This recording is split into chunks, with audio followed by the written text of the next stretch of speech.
Hello everyone, if you're new to my channel, consider liking and subscribing. It will make me feel wonderful if you do that. Thanks. By the way, I also have another Naruto and Luffy fanfiction channel. If you are interested, link is in the description. The Storm Pirates by Drinor. What if Luffy never ate the Gomu Gomu no Mi? Instead, he devours the Arashi Arashi no Mi, the Storm fruit, gaining the power of tempests, lightning, and wind itself. With the power of the storm in his hands, Monkey D. Luffy will turn the world upside down and forge a new legend as the captain of the Storm Pirates. Big shout out to the warlords of this channel: Throat Punch, Rodarius Jones, Native Warrior, Claude Lefrace, Neoesker 23, Derek Dowdy, Zazu Syaz, Abdul Rauf Ali, N3WT, What If Lord, Black Money Young Leon, Garrick Russell, Case Clark, KSGPL4YZ, and Brian McKenzie. You know who you are. Want to stand among the warlords? Join the channel membership and show your support. Adios. As Laboon chirped joyously and Luffy laughed with the island whale, the elderly lighthouse keeper couldn't help but shed a few tears. Luffy suddenly rushed inside the ship. The others were wondering what he was trying to do when Luffy came out with a big brush that they used to paint the sails of Going Merry. "Luffy, what are you doing?" Nami asked out loud, looking at her lover, who just grinned. "How else is he going to know that we are going to keep our promise?" Luffy shouted at Nami, whose eyes were almost tearing up. Even Miss Wednesday was touched by what she saw, her eyes shining at the pirate doing something like this. Later, "Impressive," Nami said, with Nijiko agreeing with her. Zoro noticed the odd way Miss Wednesday was looking at what Luffy did. "Well, what do you think, Laboon?" Luffy said as Laboon wore the Straw Hat Jolly Roger on his nose for the first time. Laboon was also designated as their nakama by the symbol of their commitment. Laboon chirped cheerfully as he flapped his huge tail and sprayed ocean water into the air. "Don't scuffin' up our promise, okay?" Luffy chuckled, and Laboon agreed with a chirp. Nijiko chuckled. She could see why her sister loved this man, as more than her captain, as more than a friend. She glanced at Nami, who was looking at Luffy with a little blush on her cheeks. She wondered if she could ask her sister later to share Luffy. Miss Wednesday was gazing at Luffy, not trying to hide that she was impressed by what the captain of the pirate crew had just done for the whale, while Mr. Nine was desperately trying to free himself. Zoro was keeping an eye on Miss Wednesday and Mr. Nine, wondering just what they were trying to do. It was calm when suddenly Nami let out a scream. Everyone nearby was startled by Nami's abrupt cry. In a burst of lightning, Luffy immediately reached her location, wondering what the problem was. Sanji emerged from his kitchen, looking around for danger. Nijiko ran from her room, calling out her sister's name, wondering what was wrong. "Nami, are you okay?" Luffy was the first to ask as he stood by her side. Nami was silent, only looking at the compass on her wrist. "The compass is broken," she stated, pointing at the compass. The arrow kept whirling around non-stop. Most of the crew looked surprised. Despite not knowing much about compasses, they knew this wasn't something that should happen. Miss Wednesday glanced at the pirates before understanding what the problem was. Realizing it, she let out a hysterical laugh. The crew looked at her with puzzled expressions, except Nami, who narrowed her eyes at the girl for clearly laughing at her. "What's so funny?" Nami shrieked with shark teeth, wanting to burn her to the crisp, only Luffy and Nijiko holding her arms. Miss Wednesday questioned Nami condescendingly, "You little pirates? I thought you were grown-ups, but it seems you are only people playing pirates? Are you truly a navigator?" Nami's brow twitched as her navigational abilities were doubted, while Luffy didn't like to be called a kid. Knowing things could escalate, Crocus coughed loudly to gain their attention. Usually, prisoners should keep their mouths shut, but in this case, she's right. Crocus frowned at the blue net. She has a point. "Did you not do any research? A normal compass is completely useless in Grand Line. It isn't broken, but it isn't helpful." "Is it the magnetic field?" "Yes. You see, every island on the Grand Line is rich in magnetic materials. Each island has its own unique magnetic field," Crocus explained. Every Straw Hat was listening except Luffy, who was busy eating the others' food when they weren't looking. "Therefore, any conventional compass can't accurately detect the planet's natural field," he added. Nami was silent, thinking about what to do, but Crocus wasn't done. To make matters worse, none of the currents or winds follow any regular patterns. As a navigator, I'm sure you realize how dangerous that is. If you set sail without knowing any of this, you'd perish without a doubt. Without any direction, your journey would be doomed to fail. Crocus said with a shake of his head, Usopp only now noticing the missing food. So we're trapped here, Nami groaned. Her face grew pale. How can we travel if our equipment doesn't work? Calm down, Nami. I'm sure there's a way.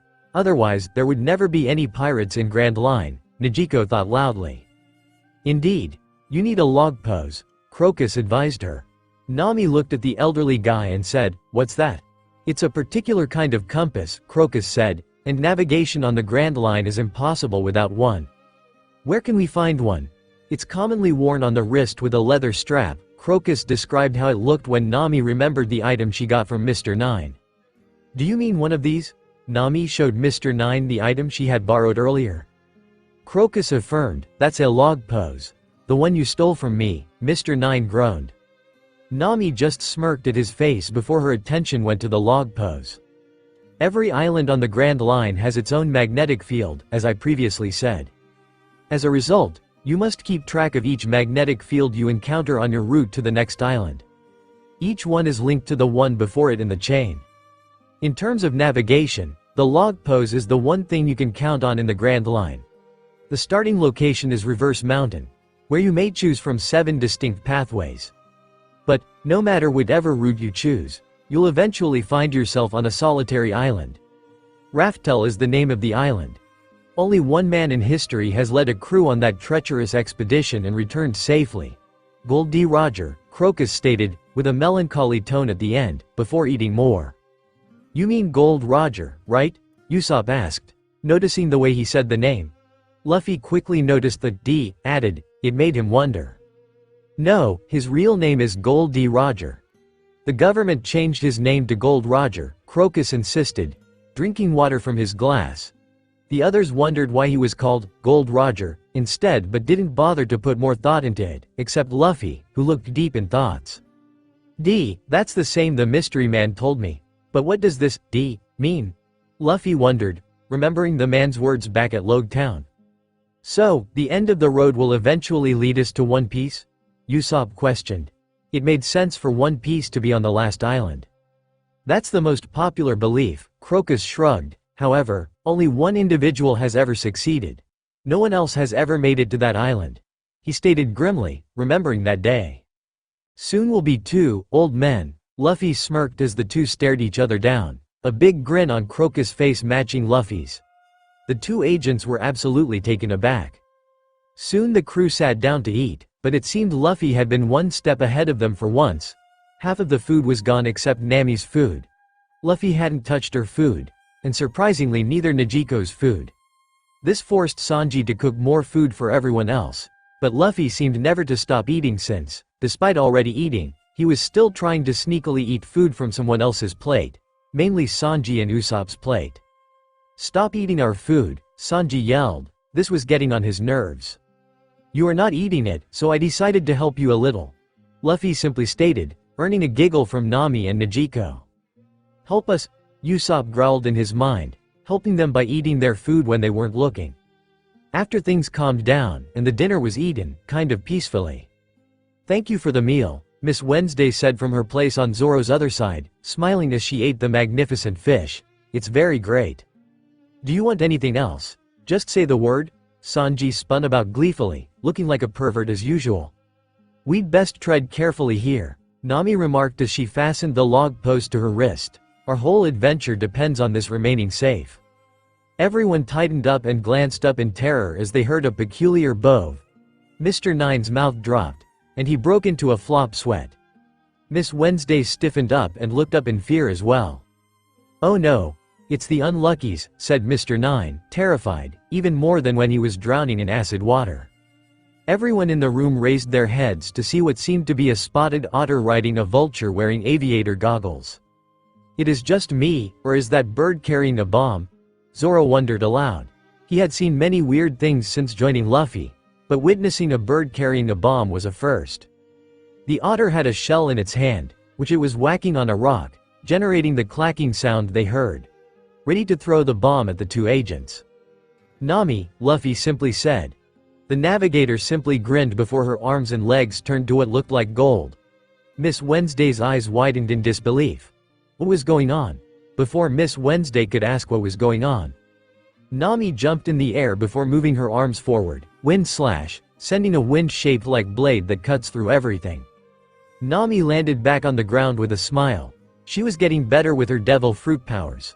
Luffy smiled before kissing her on the cheek. Nami slightly pouted, that wasn't on the lips, but decided to get that and more back in their room tonight. Miss Wednesday recovered her ability to talk just as the dead otter and vulture hit the water with a splash, and the two agents gaped at what they just witnessed. Both the unluckies had been slain by a single gust of wind. With no effort required, the navigator also had a devil fruit. Is the rest of the crew just as terrifying as the navigator and the captain? Miss Wednesday murmured to her friend, who shrugged his shoulders, not really knowing, but he thought they must be quite something. "What are we going to do, Miss Wednesday? Should we ask?" Miss Wednesday then just had the brightest idea. She knew what she needed to do. "Excuse me, Straw Har Captain?" Miss Wednesday smiled as she turned to Luffy. "What do you want? And what is your name?" Luffy asked, eyeing her up and down. The lady looked surprised for a moment before answering. "My name is Miss Wednesday." Miss Wednesday answered. She thought they must have already learned their names by now. "Can you tell me your true name?" Luffy gave her a cold gaze. We can't say," began the brunette. "Sorry for the inconvenience. Our task needs our secrecy. All we can tell is that our company's slogan is, mystery." "All right. What is that you wanted?" Luffy shrugged off their eccentricities unconcerned. "Could you possibly provide us a lift back to our home? With both our boat and our log pose gone, we can't go back home," Miss Wednesday said, bending her head. "It's just a short distance away. It's one of the Grand Line's initial islands, on Cactus Island, while Whiskey Peak is the name of the town. We just want to return home. We swear we'll pay you back for your difficulty," they said, bowing before them. "I wouldn't trust them. They've been up to no good since they came here," he warned the pirate crew, but he could tell, despite being a free spirit type of kid, the captain knew when things were serious. He wasn't on this journey without any preparation. "They can come, we would never be heartless," Nami said with a sly smile. The crew noticed that, but the two prisoners seemed not to have been able to see it. "Oh, thank Y, for 1,000,000 berries, of course," Nami added quickly with the biggest innocent smile on her face. The prisoner's jaw hit the ground in disbelief. This woman is evil, Miss Wednesday thought, wondering how they could find a way out of this situation. "It's fine," Luffy laughed. "We are going to need to start somewhere, so let's just send these people back to their homes," Luffy stated, already deciding to talk with Zoro and Sanji later. Miss Wednesday sighed in relief, but she wasn't quite yet out of Nami's big claws. "Alright then, time to establish the log pose," Nami said and began planning their path. "Are you sure you want to take these two? You can't alter your mind once you've decided on a path," Crocus advised Luffy. "It's all right. If we don't like this path, we'll merely sail around again," Luffy said with a broad smile. Crocus couldn't help but smile as he said, "Just be sure you establish the pose using the map. Everything is in place. The log pose is pointing to Cactus Island," Nami said, informing everyone. "Great. Let's set sail, Crocus. Thank you for everything," Luffy shouted at the old man. "Thank you very much for your assistance." Nami and Nijiko waved as they walked up the gangplank and onto the Going Merry, where Luffy jumped up onto the figurehead and took his special seat. The ship's anchor was pulled up, and the sails were unfurled, and they took off without incident at the first wind. Laboon chirped out his goodbyes, and Luffy replied, "Laboon, we'll be back. Please don't tamper with our Jolly Roger." Luffy waved to the Whale Mountain. As the ship sailed on the horizon, could that crew of pirates be the ones we've been waiting for? Crocus wondered out loud as the vessel faded beyond the horizon.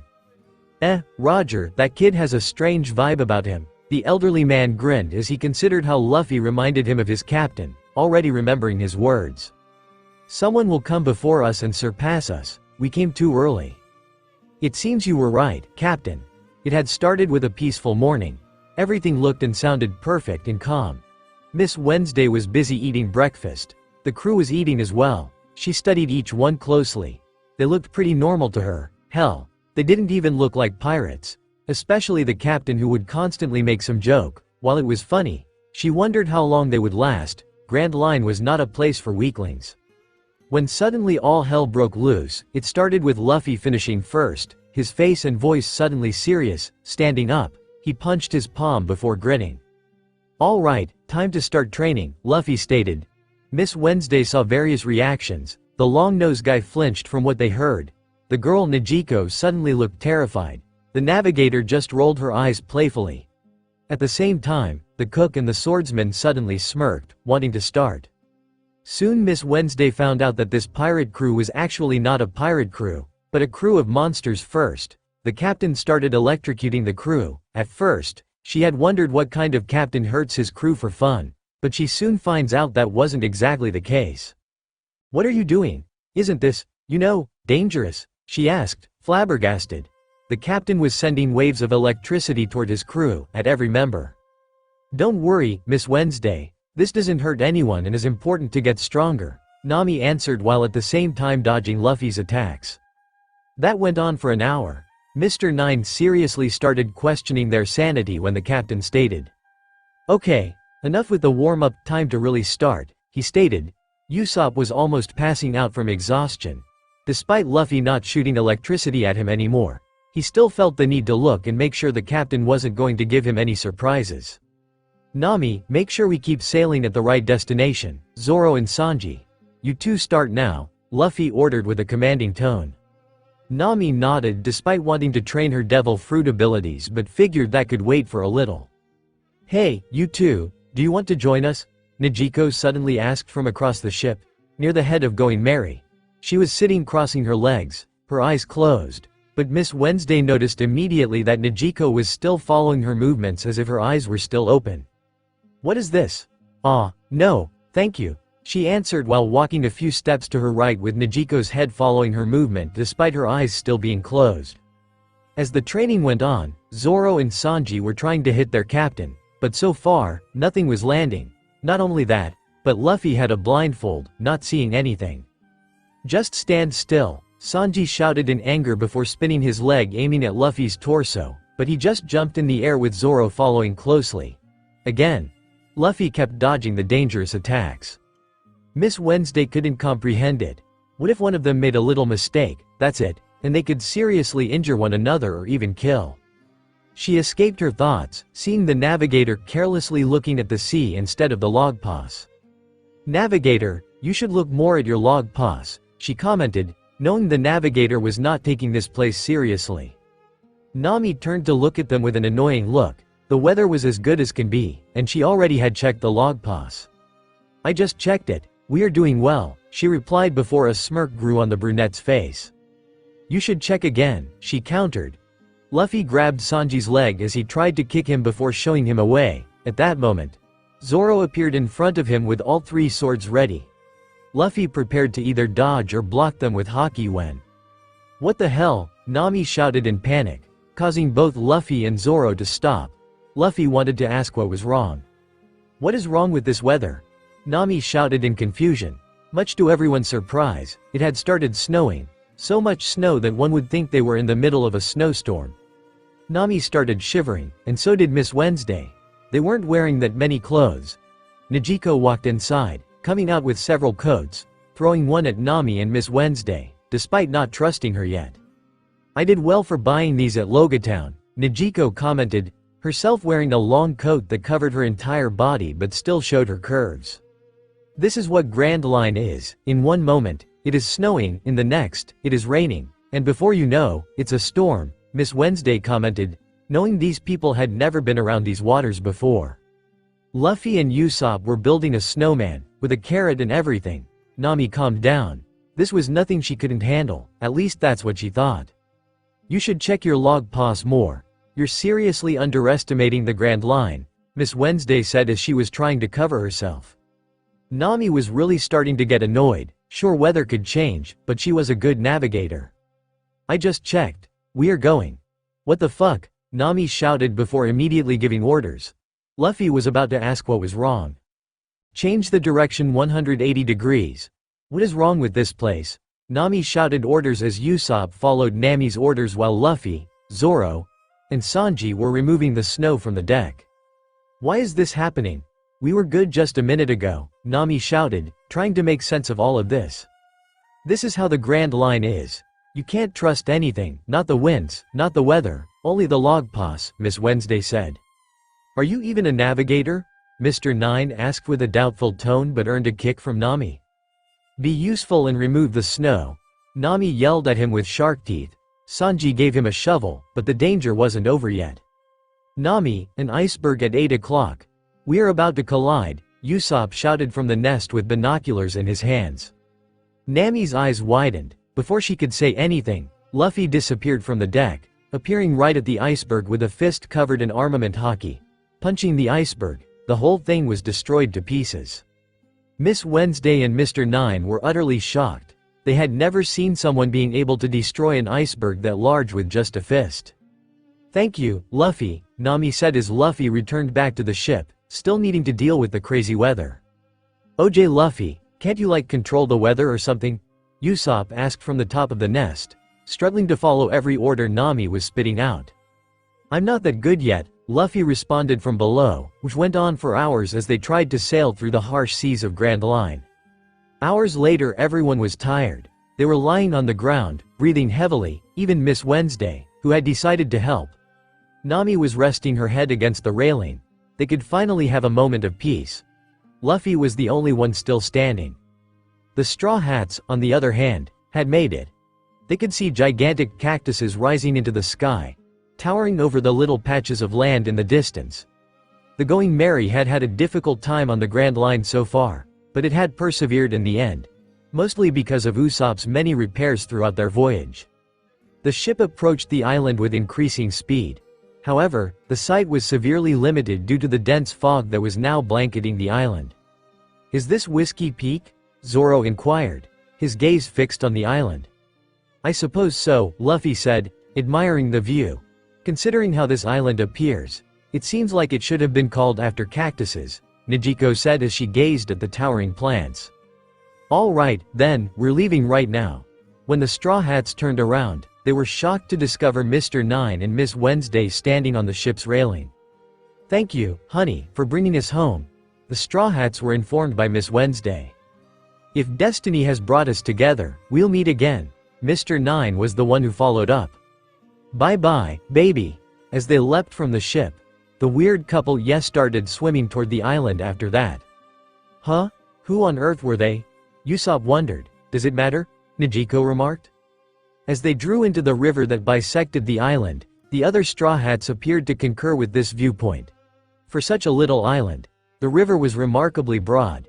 It seemed nearly like two separate islands rather than a single one. Because of the fog, they couldn't see the beach very clearly, but they hoped there was a town upriver where they could stock up. Their supply from Logatown was barely about half of what had been, so that restocking would be beneficial. The crew, on the other hand, started to see individuals standing on the beaches. The way they were being gazed at seemed ominous, so they wanted to be prepared for anything. Then the fog started to lift, revealing vast groups of people. The spectators were clapping and applauding for the pirates, and it seemed like they had planned a celebration for the oncoming pirates. On one side of the ship, Luffy, Sanji, and Zoro were all standing. A large mob of ladies gathered down the shore, yelling at the three. Ah! They're gazing in this direction. They're really attractive, to the three males, the ladies yelled and waved. Whoa! There are a lot of lovely ladies here. Leaning over the railing, Sanji said eagerly. This was a dream come true. Luffy simply put his hand around Nami's waist, and the navigator put her arms around Luffy's neck, a clear indication that they were together. Do they think we will actually fall for this? Nami commented, standing close to Luffy.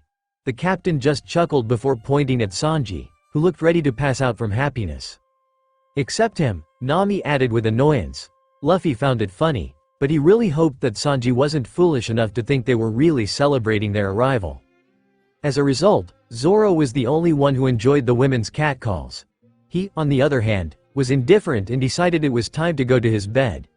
He promptly dozed off after laying down on the deck, much to the dismay of the throng. Besides, none of them was his type. Some women pouted at seeing Luffy with Nami, but that didn't stop them. From the audience on both sides of the ship, shouts of, "So wonderful," could be heard. Zoro was fast asleep, Luffy was blissfully eating, and Nami was clinging to his side. They were, however, quickly escorted to a wharf where they could berth their ship. They joined the swarm of people who were staring down. Zoro was still sleeping, but the others were paying attention to the group. "Welk," one of the locals started but then coughed. Ma, welcome. I'm Igarappoi, and I'd want to introduce myself. Whiskey Peak's mayor is me." The guy stood forward and introduced himself. Sanji wondered just what kind of haircut is that. "My name is Luffy. It's great to meet you finally. Whiskey Peak is a community built on the production of bourbon and music," Igarappoi went on. When Zoro realized this, he opened his eyes. Liquor? He pondered his thoughts. He climbed onto the deck with the rest of his crew and proceeded to listen to the strange-looking guy. "Our community is known for its hospitality. Our superb spirits are as plentiful as the saltwater." The Straw Hats chose to go ashore at this moment. The residents of the village seemed to have a real fondness for pirates. "Would you allow us to throw you a party so that we may hear your stories of?" Igarappoi coughed once again. Ma. Your adventures," he concluded.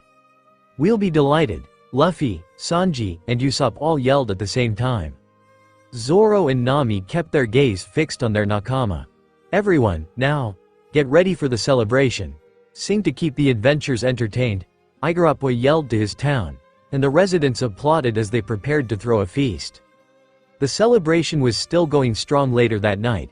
People were drinking and eating to their heart's delight and laughing heartily.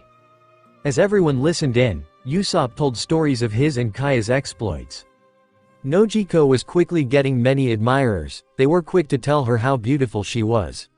She just ignored their tries. Her eyes were set on someone else. She wondered if her sister would be alright with sharing Luffy. It had been a long time since she had taken care of herself, not to mention she had seen that Luffy was a good man and captain. Luffy and Zoro had been pulled into a drinking contest by Nami. Luffy had been easy to persuade, but she had threatened Zoro with his debt in order to get him to join. He didn't want to be ordered to drink, even if he had wanted to drink in the first place. Nijiko joined because she didn't want to be surpassed by her sister, and Sanji joined to see just how much he could drink. As they sipped their 12th cup, Nami and Nijiko were tied. Luffy was still going strong after 11 drinks, whereas Zoro had passed out after his 10th drink. After the 9th glass, Sanji became a bit loopy and fell asleep. Igarappoi chuckled as he saw the Straw Hats having a good time. "What a festy, ahem. Ma, this is going to be a fun night. It means the world to us that you are having fun." The celebration was still going strong later that night. The drinking battle was down to Nami and a nun, who were both tied at 15 drinks. Luffy had quit drinking at the 14th, while Nijiko had passed out at the 13th. The nun eventually passed out as she tried to sip her 16th drink. Nami also went out after emptying her last. All of the Straw Hats seemed to be sleeping at this moment, and members of the Baroque works began to congregate. Mr. 8 was now meeting with Mr. 9 and Miss Wednesday outside Igarappoi. "Have you dealt with those pirates?" Miss Wednesday inquired. "They're tumbling.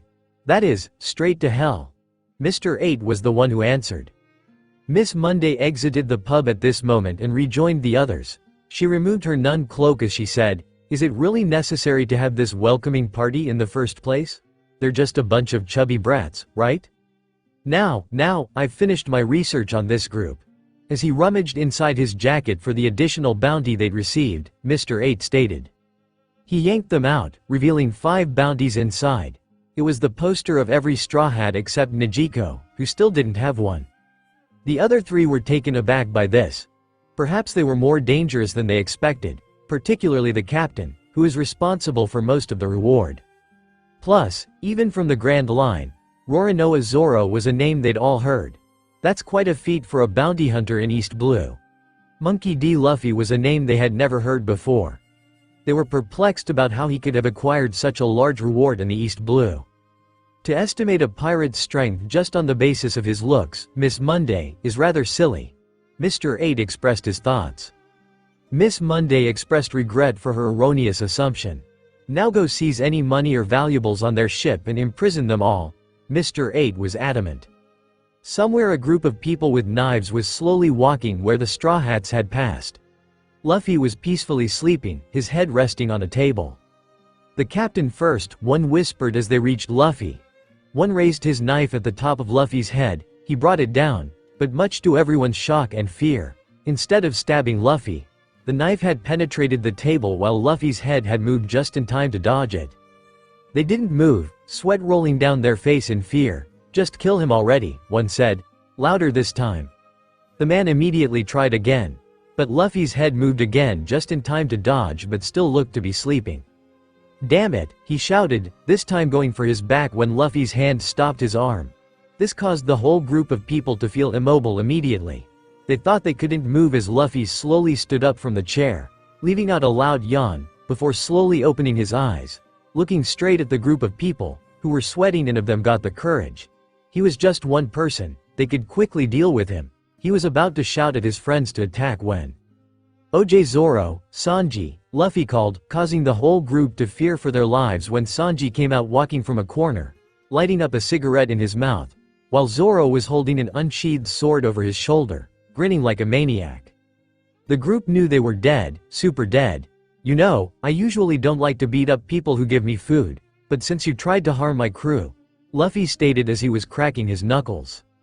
Nami, do you want in, or whatever treasure they have? Luffy asked. The navigator nodded her head as her arms started turning gold color. Soon the sound of screaming was heard from inside and even outside.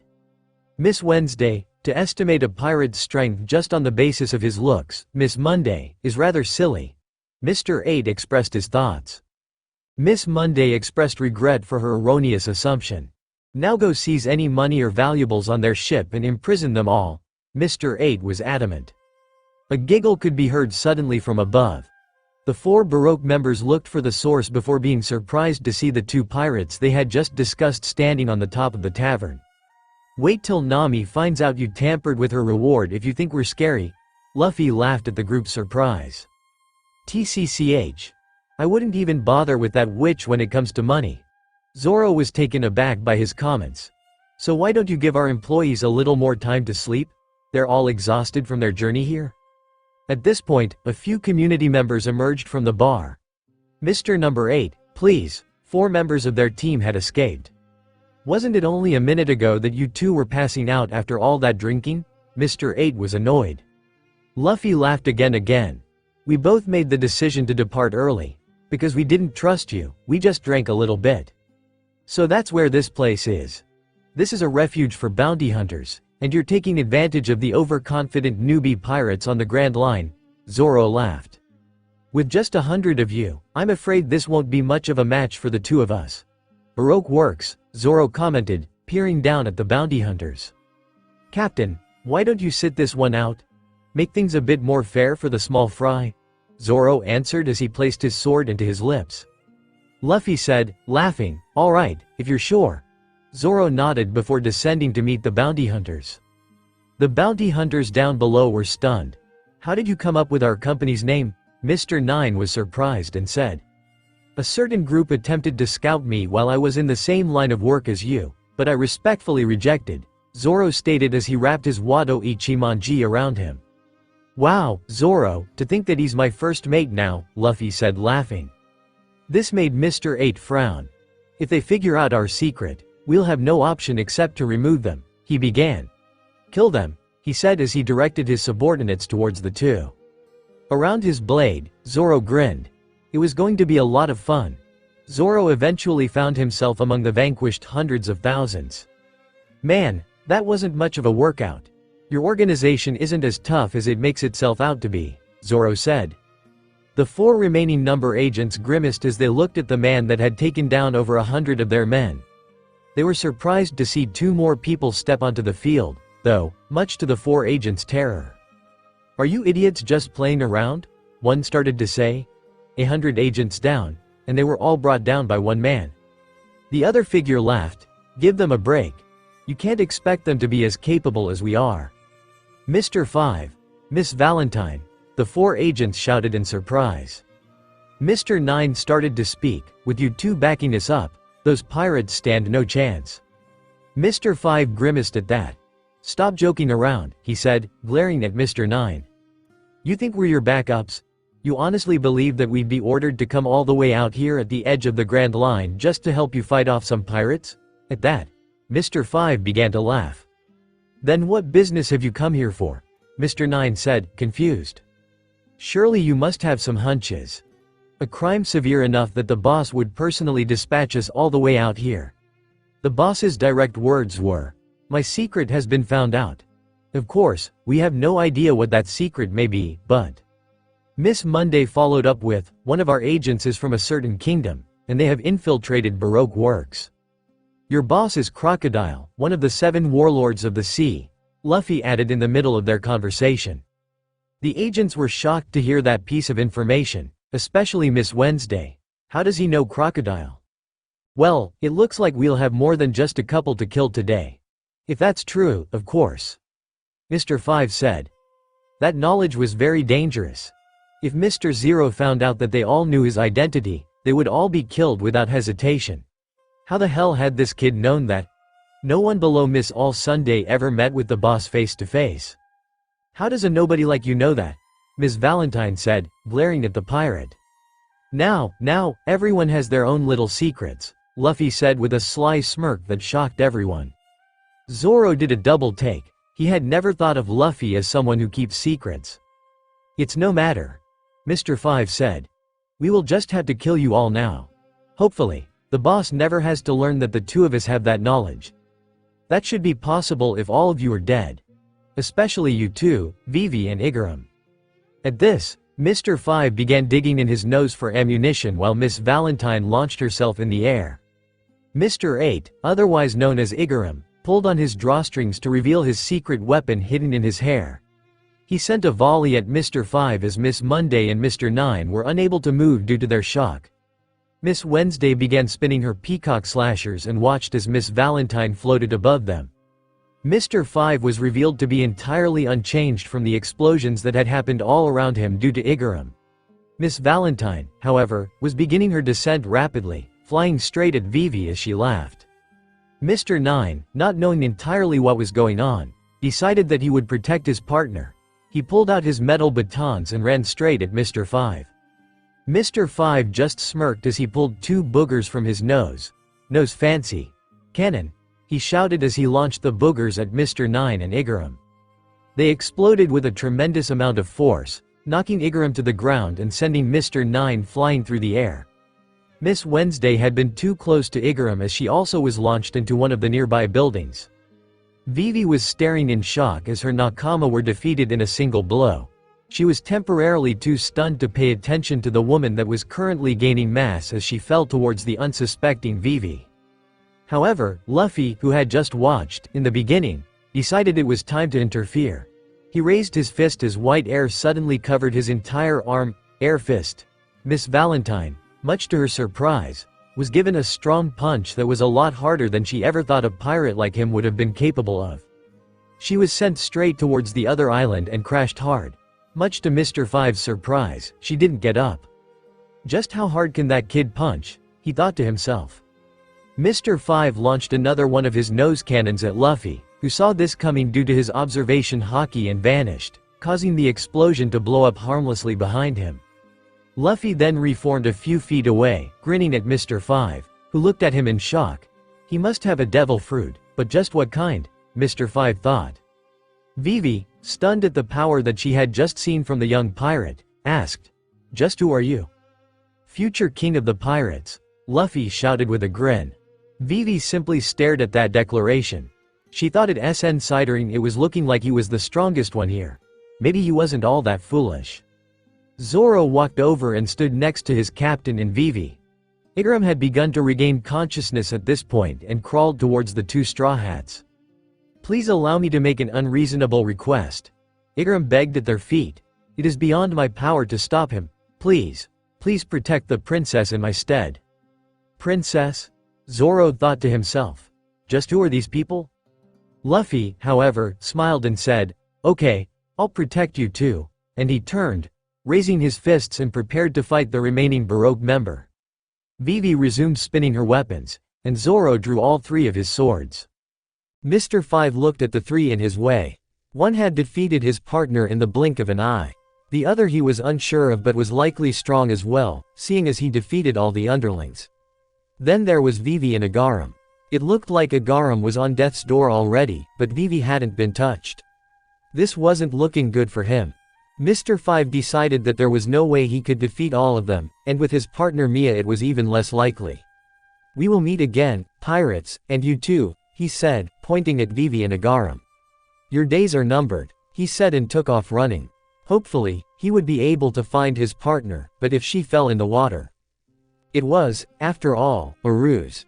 However, we were able to halt them, Zoro said firmly. When Luffy nodded, the crew became aware of the presence of two more people. "Hey, you're the same girl from before. Isn't Wednesday?" Usopp remarked. "Well, there's a bit more to it than that." Looking at Agaram, Vivi murmured. "Miss Wednesday is the codename for the organization we were snooping on," Agaram started speaking. "The group Baroque works is seeking to take over our country. Princess Vivi is the real Miss Wednesday," Agaram informed the Straw Hats. "Wait, you're a princess?" Nami had inquired. "What's the reward for saving a princess?" as she turned to them. Berry indications took over her imagination.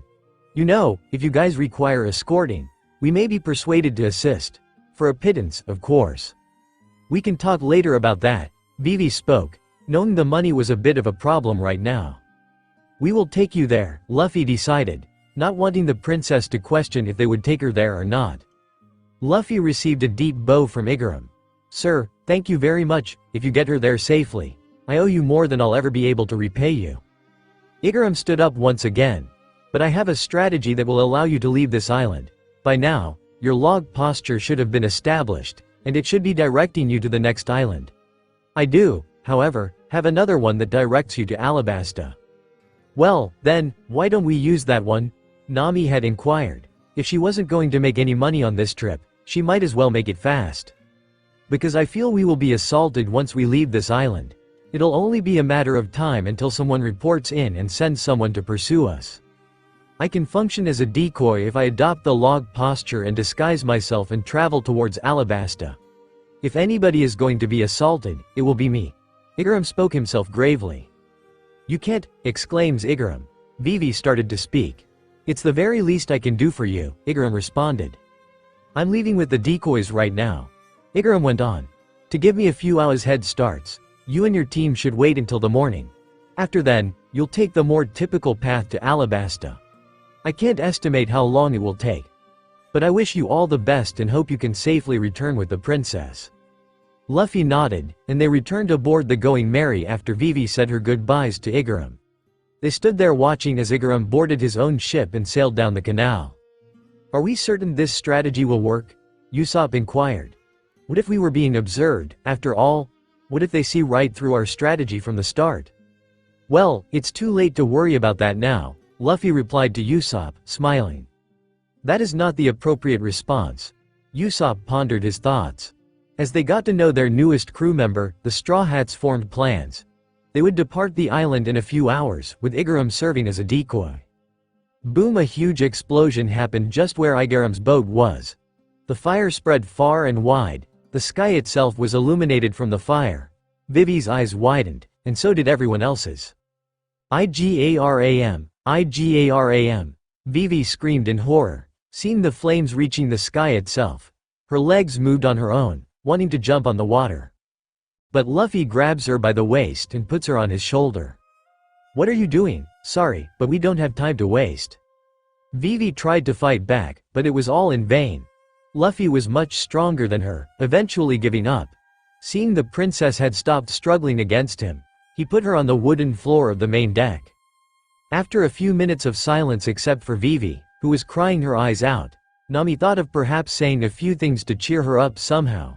Her duck approached the princess, leaving out a quack sound. The princess raised her head, looking at her friend before hugging him tightly. "Can someone fill us with information about who we are dealing with?" Usopp asks, still not understanding the weight of the situation. "Crocodile, we are going to face the warlord," Luffy answered immediately. No point in dancing around the bush. Usopp went pale, almost losing his conciseness. Vivi apologized again for putting them in such significant danger. No need to apologize, princess. Sooner or later, we were going to face them anyway. Luffy answered respectfully towards the princess. Garp had made sure to tell Luffy to respect the high ranks unless they were pieces of shit. In that case, he had the permission to give them the fist of love. Except for the celestial dragons, Luffy, whenever you come in contact with one, you should run away. Don't try to do anything, none of you are strong yet. We are ready. There's nothing to worry about, Zoro stated, looking at his swords. Nami and Sanji nodded in agreement. But right now wasn't the time for that. They were still in enemy territory. Luffy looked where their ship was sailing, a pretty thick fog right before them. We have a fog approaching, Nami. Take care of it, Luffy ordered, looking at his navigator, who winked at him before turning her arms gold. One new thing Luffy noticed was the red flames dancing around her wings. They weren't there before. Nami jumped up in the air before sending a wind wave blowing away the fog. Almost all of it. Nami looked annoyed and tried to keep flying but was still not able to, eventually falling back to the main deck. I'm sorry, Luffy, Nami apologized, knowing she didn't clear the whole fog. Luffy just kissed her cheek, making her blush. Don't worry, Nami, you did very good, Luffy complimented. Vivi was quite impressed by her devil fruit abilities, not the first time seeing it but still was something she wasn't used to yet. Nami started speaking orders since there was still danger from underwater rocks.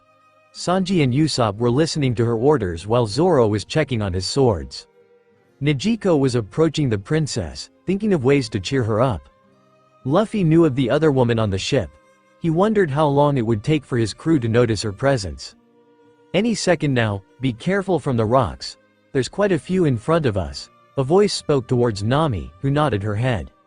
Yes, thanks, she replied without thinking. Luffy eyed each of his crewmates. His irritation was growing by the second. Any minute now?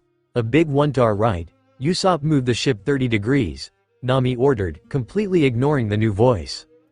Okay, that's it, Luffy thought. Tired of this cat and mouse game. Walking at the center of the deck, he coughed loudly, immediately gaining everyone's attention. This stopped everyone from doing whatever they were doing. Guys, do you feel something new in the ship? Luffy asked with a grin, but everyone except Nijiko and Vivi could see Luffy was angry about something. They tried to think of what they were missing when surprisingly, Usopp closed his eyes and immediately turned to look at the railing, which looked at the lower deck. Who are you? He shouted, pointing at the woman. Zoro prepared to pull out his swords. Sanji pointed a pistol at her head, and so did Usopp, who was using a rifle. The woman crossed her arms, removing the weapons aimed at her, much to the shock of everyone. She has a devil fruit, Nami said, being able to see the extra hands that grew out of nowhere. Yay, but which one? Usopp asked out loud. Took you long enough, I have been training you guys since you joined, yet she was able to walk in, and none of you noticed. Luffy stated with a serious tone. The crew flinched slightly, knowing they had disappointed their captain. But Luffy's frown suddenly turned into an innocent smile that sent shivers to everyone's spine. That means I will have to triple your training, Luffy decided with a burst of laughter. The crew paled at the thought of training that much.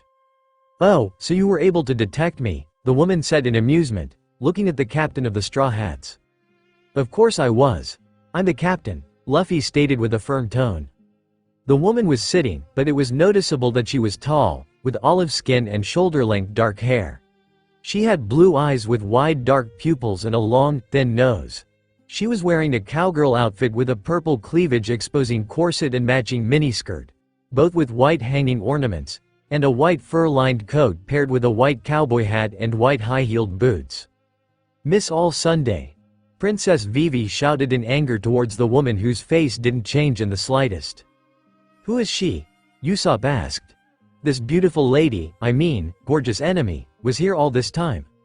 Even worried, Sanji could see that some habits die hard.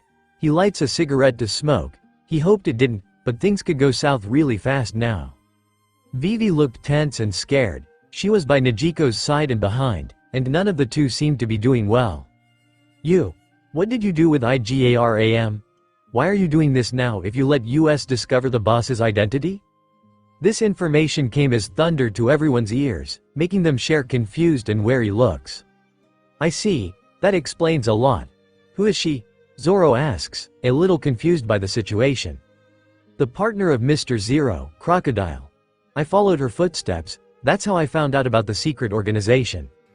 If she helped you, then why did she attack the old man and is here now? Asked Nijiko with a steel staff in her hands. Vivi, however, didn't seem to have an answer to the question. Well, it's quite simple, actually.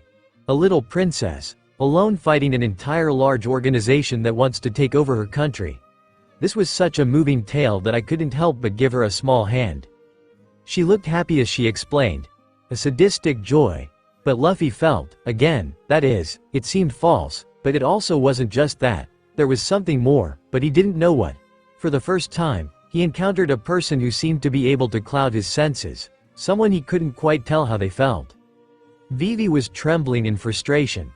All her effort, the lives of her people, was just a game for that woman? It really is a tragic tale. And so, the poor princess, in the act of desperation, asks the pirates for help. I'll give them credit for being able to take down the unluckiest, but honestly, if you continue following this route, you will not survive the next island. Despite her words, it didn't sound like a threat. You seem pretty sure about that. Nijiko spoke in a defiant tone that also failed to wipe the amusement off the woman's face. Miss All Sunday doesn't respond. She just keeps her gaze on her interest. At that moment, Luffy feels something on his back, together with a slight breeze that seems to take his hat in the air, towards the woman in the cowgirl outfit. Mr. Zero's partner reached for the hat, but the object seemed to be drawn back to the owner's right hand, who put it back on his head, this time keeping his hand there holding it. I don't like it when an enemy touches my hat. He was completely serious, and a small drop of sweat almost ran through Miss All Sunday's forehead. I apologized then. Captain, an arm came out of your back. That's what threw the hat. Taking her eyes off the dark-haired one. She prepared to attack at any moment. She didn't get if she would be able to defeat her, but it didn't matter. Got it. Hey, what do you mean we that wouldn't survive the next island? Luffy's voice showed he wasn't taking her warning seriously. The next island is Little Garden. Only Vivi reacted to that name. The brunette seemed to vaguely remember that name, but not what it was referring to. Anyway, I think it would be really sad if the princess fight ended here. Saying that, she throws an object to Vivi, who instinctively takes it. It was an eternal pose, one similar to the one the princess had given Igaram. Why are you giving me this? She questions, squeezing the object with frustration. Was Miss All Sunday still playing with her or really helping? More and more, her actions made less sense. It's an eternal pose for an island near Alabasta, but uninhabited. Not even Baroque Works knows this route so that it will be safe for you. This is coming from a very reliable source. Zoro was making fun of her, but he could feel the tension of the situation. The green-haired one was waiting for this woman to give some opening, but so far, there was absolutely nothing. While everyone had their attention completely focused on the dark-haired, Vivi had an internal debate about whether or not to accept this eternal pose. She didn't want to trust Miss All Sunday, but this might actually be a quicker ticket home. Besides being possibly safer, and she didn't feel entitled to put these people's lives in even more danger. Before she can come to any decision, the compass is taken from her hands by the captain without warning. Luffy first observes the object, then shows it to everyone and crushes it between his fingers. Only one person decides the course of this ship, me. Even though a possible ticket home had just been destroyed, Vivi felt a huge weight lifted from her shoulders. She felt safe, felt that she could trust Luffy, that he would protect her. I see that I offended you again. I apologize. Since we have nothing else to discuss, I will make my departure now. Things had once again gone out of her way. This time, however, she was in awe of this man's decision. She couldn't help but think he was very interesting. And why would we let an enemy out? The woman's eyes give away that she was having fun waiting for what was going to happen. Let her go, Luffy said, but to the surprise of everyone, he was not standing where he was a second ago but instead right in front of the woman who looked shocked for the very first time since coming here. How is he so fast? She asked herself. The captain was standing between her and her way out of this ship. She knew if he wanted, he could have harmed her or even killed her. The crew waited in bated breath, wondering what the captain would do. Luffy just grew a smile. Before you leave, I want to know your name, Luffy asked the woman, who did a double take, wondering if she heard him right. Miss Sunday, she answered with a smirk. I meant your real name, none of that codename crap, Luffy said before walking past her, leaving the way open for her to leave. I'm afraid I can't tell you my name, but if our roads clash again, I might tell you, Robin said before sending a wink at Luffy before jumping off the Going Merry. Sanji cried tears of despair, seeing the new woman winking at the shitty captain, who burst out laughing. A giant tortoise? So cool, Usopp comments impressed. Will we see Miss All Sunday-chan again? Now that the tension had passed, Sanji went back to normal. If we do, you can go with her and never come back, said Zoro as he put his swords in their scabbards. Shut up, Marimo. Fuck you, pervert. Once again, the two looked like they were about to fight, just to be interrupted by an angry redhead. Not now, Nami screams, slapping them both on the head. We have other concerns now, she said, looking at Vivi with empathy. With all the shock gone, Vivi looked like she was going to burst into tears with Igaram's death. They didn't even have time to find the body, to give him a proper burial. And to top that, all the things that had changed overnight. Suddenly everything felt even more dangerous than it already was. Don't worry, just trust us, said Nezuko, putting a hand on the princess's shoulder. It made her realize that despite everything, these people, powerful people, were willing to help her. Thank you. She takes a deep breath. The problems weren't forgotten, and she still had a lot on her mind, but it wasn't time now. Above all, she should be strong for her country. What is this little garden that woman was talking about? Why won't we survive there? Usopp asked, terrified as he remembered these words. I don't know much about it. I just heard that most of those who go there never leave. They say that even for the Grand Line, that island has a completely different climate, completely isolated and without even civilization. Vivi explained everything she had ever heard about the place, which only increased Usopp's fear. And what's so bad there? If there are no survivors, there are no people telling stories. There was a certain funereal tone in Zoro's words, making almost all of them feel a chill down their spines. Zoro lies down in any corner, appearing unaffected by recent events. Sanji goes to cook while declaring his love to all the women present. Nezuko raises the idea of a betting game, cheering Usopp for entertainment and Nami for the chance to win money. She was also fully focused on navigation, but she could do both at the same time. With the unluckies out, I think communication at Baroque Works will be down for a while. The only problem is that since Miss All Sunday found us, she should be reporting us to the crocodile by now. At least, it will be more troublesome for other agents, especially the lower-ranking ones. The other two nodded, agreeing with her logic. Can they set an ambush? Nami wondered, crossing her arms. It's something we can expect from Crocodile. Now, whether they're going to attack us, at sea or in Little Garden, I don't know. There's also the unlikely possibility that they'll actually leave us to Little Garden, but I wouldn't count on that. Vivi explains, making Namu sigh. They were able to give a small hit on the giant that was Baroque Works, but the troubles hadn't even started yet. Out at sea, far from the Going Merry, was Miss All Sunday on top of her giant transport turtle Banshee. The animal had a dark brown hoof, a grayish-green belly, and a dull look. He smoked a cigar and wore a horizontal white striped cowboy hat with a pink cloth that tied his head. On top of the bark was a shawl that would fit on top of the animal.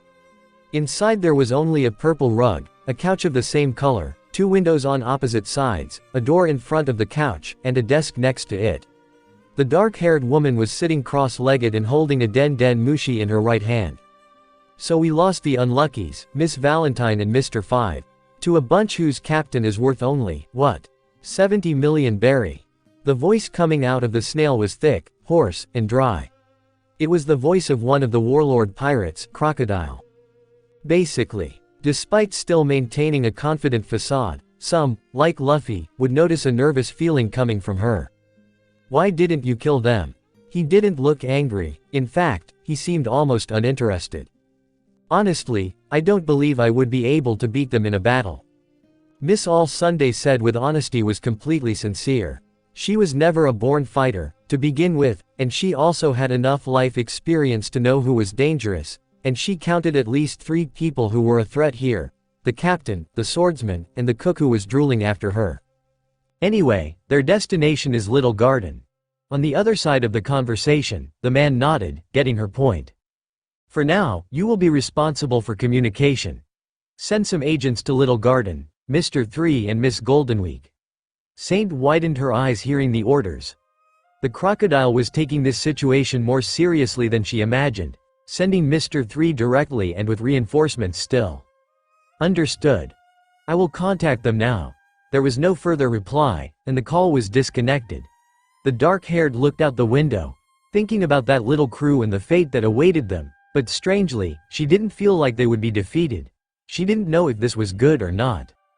Monkey D. Dragon. The sound of wind passing through the buildings echoed in his ears, a hoodie hiding his face. Red marks on the left side of his cheek. His feet passing through people begging in the streets for food. They were starving. Each of them had sunk cheeks, almost making a small hole in their cheeks. The skin around their eyeballs looked nearly gone, as their arms were as thin as a stick. Dragon ordered his man to help anyone who wasn't already dead, but he himself had someone to meet here. Are you sure about this?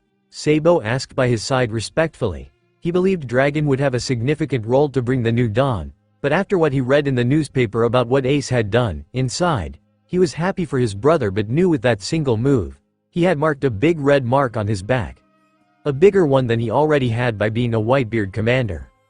He was already drawing attention by being the second commander of Whitebeard pirates, but Sabo wondered what Ace was even doing in Sabaody. Clearly, he would stay close to Whitebeard. He wondered what could have happened to make Ace leave the ship. Don't worry, Sabo, I would never do anything that could endanger our revolution, Dragon answered with a stern tone. Soon they reached a house. Sabo walked forward as he knocked on the door. The door opened. Sabo peeked his head inside but couldn't see any danger. It's safe. Walking inside, Dragon removed his hood covering his face. His eyes met with someone he had tried to avoid for a long time now. The man hadn't changed in the slightest, still the same rockhead man. It has been a long time, Dragon. Indeed, father, underwater. While all this happened, somewhere else a man with a white hat, a sword on his shoulder. The man was growing annoying of the stupid delay. Deciding to see what the problem was. Standing up, he opened the door leading to the main room of the submarine. He was suddenly approached by one of his crewmates. While usually a crewmate meant either a man or a woman, in this captain's case, his crewmate was a polar bear who stopped in front of him, breathing heavily, sweat rolling down before dropping down on the metal floor. The captain was about to ask what the problem was when his friend looked up at him again, no longer tired. Captain, we have received a response, he said through his heavy breathing, clearly still tired. The captain said nothing but grabbed the letter. On top of it was written, "The legacy of D." The ship was smoothly sailing towards Little Garden. The crew didn't know what to expect on the next island they were sailing towards. Miss All Sunday had warned them that it was a dangerous island. Even Vivi's words about the island weren't exactly uplifting. Vivi, what do you know about Little Garden? Nami suddenly asked as they were eating breakfast. Luffy was busy shoving his face with meat but was paying attention to her answer. Sanji was preparing some spaghetti covered with spicy. Usopp wanted to know more about this mysterious island, while Najiko was writing something in a red book of hers. Can't say much, I have never been there, but I have read and even heard from people that no one ever returned from that place, Vivi gravely said. Usopp paled slightly. He wanted to suggest that perhaps they should change direction, but knowing Luffy, he knew his plead would fall on deaf ears. While Usopp was clearly disturbed but the others didn't seem to care, especially Luffy, who swallowed a huge chunk of meat before standing up. Well, that's where we are going, and Princess Vivi, since you will be with us until Alabasta is saved, you will train with the rest of us, Luffy stated firmly, not wanting to hear a no for an answer. Vivi shuddered slightly at the thought of training. She had seen with her own eyes what they called training, and that was a nightmare, to say the least. Eventually, she reluctantly nodded her head, and Luffy smiled brightly. Is decided then, once you're done eating, we will start, Luffy exclaimed with a raised fist. Nami giggled at the enthusiasm of her lover. He always took things a bit too lightly, while Vivi was already regretting her decision. Soon the crew finished their breakfast and walked outside. Luffy didn't waste time and explained everything about hockey to Vivi, who was quite surprised to hear it.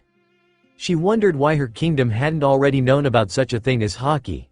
It would have been quite beneficial, especially if every soldier of the kingdom knew about hockey. Starting with observation hockey, instead of Luffy sending voltage at the princess, Nami decided to take charge. Vivi started by meditating of all things. Nami was slowly circling around her, like a wolf hunting her prey. A staff in her hand preparing to strike the princess, but not hard enough actually to hurt her. Vivi felt nervous. She knew the navigator wasn't someone who took pleasure in causing harm, but the innocent grin she sent towards Vivi before the latter closed her eyes wasn't exactly reassuring. The princess suddenly winced in pain when a strike hit her shoulder before rubbing the part where it hurt. She tried to open her eyes, but she felt a hand blocking her eyes. No opening your eyes until you manage to dodge at least one attack, Nami ordered her before pulling her hand away. The princess could tell from her tone that she was enjoying this torture session. Vivi wanted to say something, to protest, when another strike hit her elbow. Eyes closed, Nami ordered with a higher tone. Vivi knew she was in a world of trouble, and she felt that the navigator was quite enjoying what she was doing. On the other side of the ship, Luffy had covered his eyes with a blindfold, moving his head around while Zoro and Sanji desperately tried to land a hit. Thus far, they had successfully landed 4 hits. But they both knew Luffy could have perhaps dodged them if he was more serious at the time. Usopp was busy doing push-ups, sit-ups, and drinking plenty of juice. Nijiko was meditating with Vivi. She was using her observation haki to dodge Nami's attack. While not at the same level as her sister, she was able to avoid several of her attacks. Nijiko had felt that Nami's attacks didn't really hurt anymore. Her skin would usually turn red after getting hit. She wondered if her sister was going easier on her or she was getting stronger and more durable. Nijiko hoped it was the latter. The Straw Hat crew spent the whole day like that, training and resting only once or twice. Near dusk, Luffy decided to train Nami. "Alright, Nami," Luffy called her, stretching out his arms and legs and preparing for the fight. Nami stood 10 feet away from her lover, Captain. She nodded reluctantly before transforming her arms into wings with scales.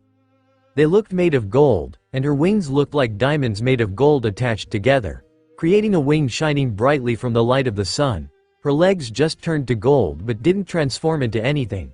The red fire was dancing around her wings, shining brighter than the sun in the sky. Everyone around could feel the heat coming from Nami. It wasn't bothering anyone, more like a calming fire. Sanji had golden hearts in his eyes, drooling from his mouth like a dog. Zoro rolled his eyes at his stupidity. Nami tried to transform further. Knowing from Luffy's explanation that her devil fruit was nothing to take lightly, she had just scratched the tip of the iceberg. Seeing that her body wasn't transforming further, her eyes went to her captain, preparing to fight. Luffy noticed a new feature. Her eyes now had changed color. Her eyes had turned from her deep brown to red like blood. Her pupil looked smaller, while her eye color had expanded, almost covering the entire eye. "Ready when you are," Luffy said as Nami rushed at him by jumping high in the sky, moving her arms, sending a wind wave towards Luffy, who stood in his place, not moving.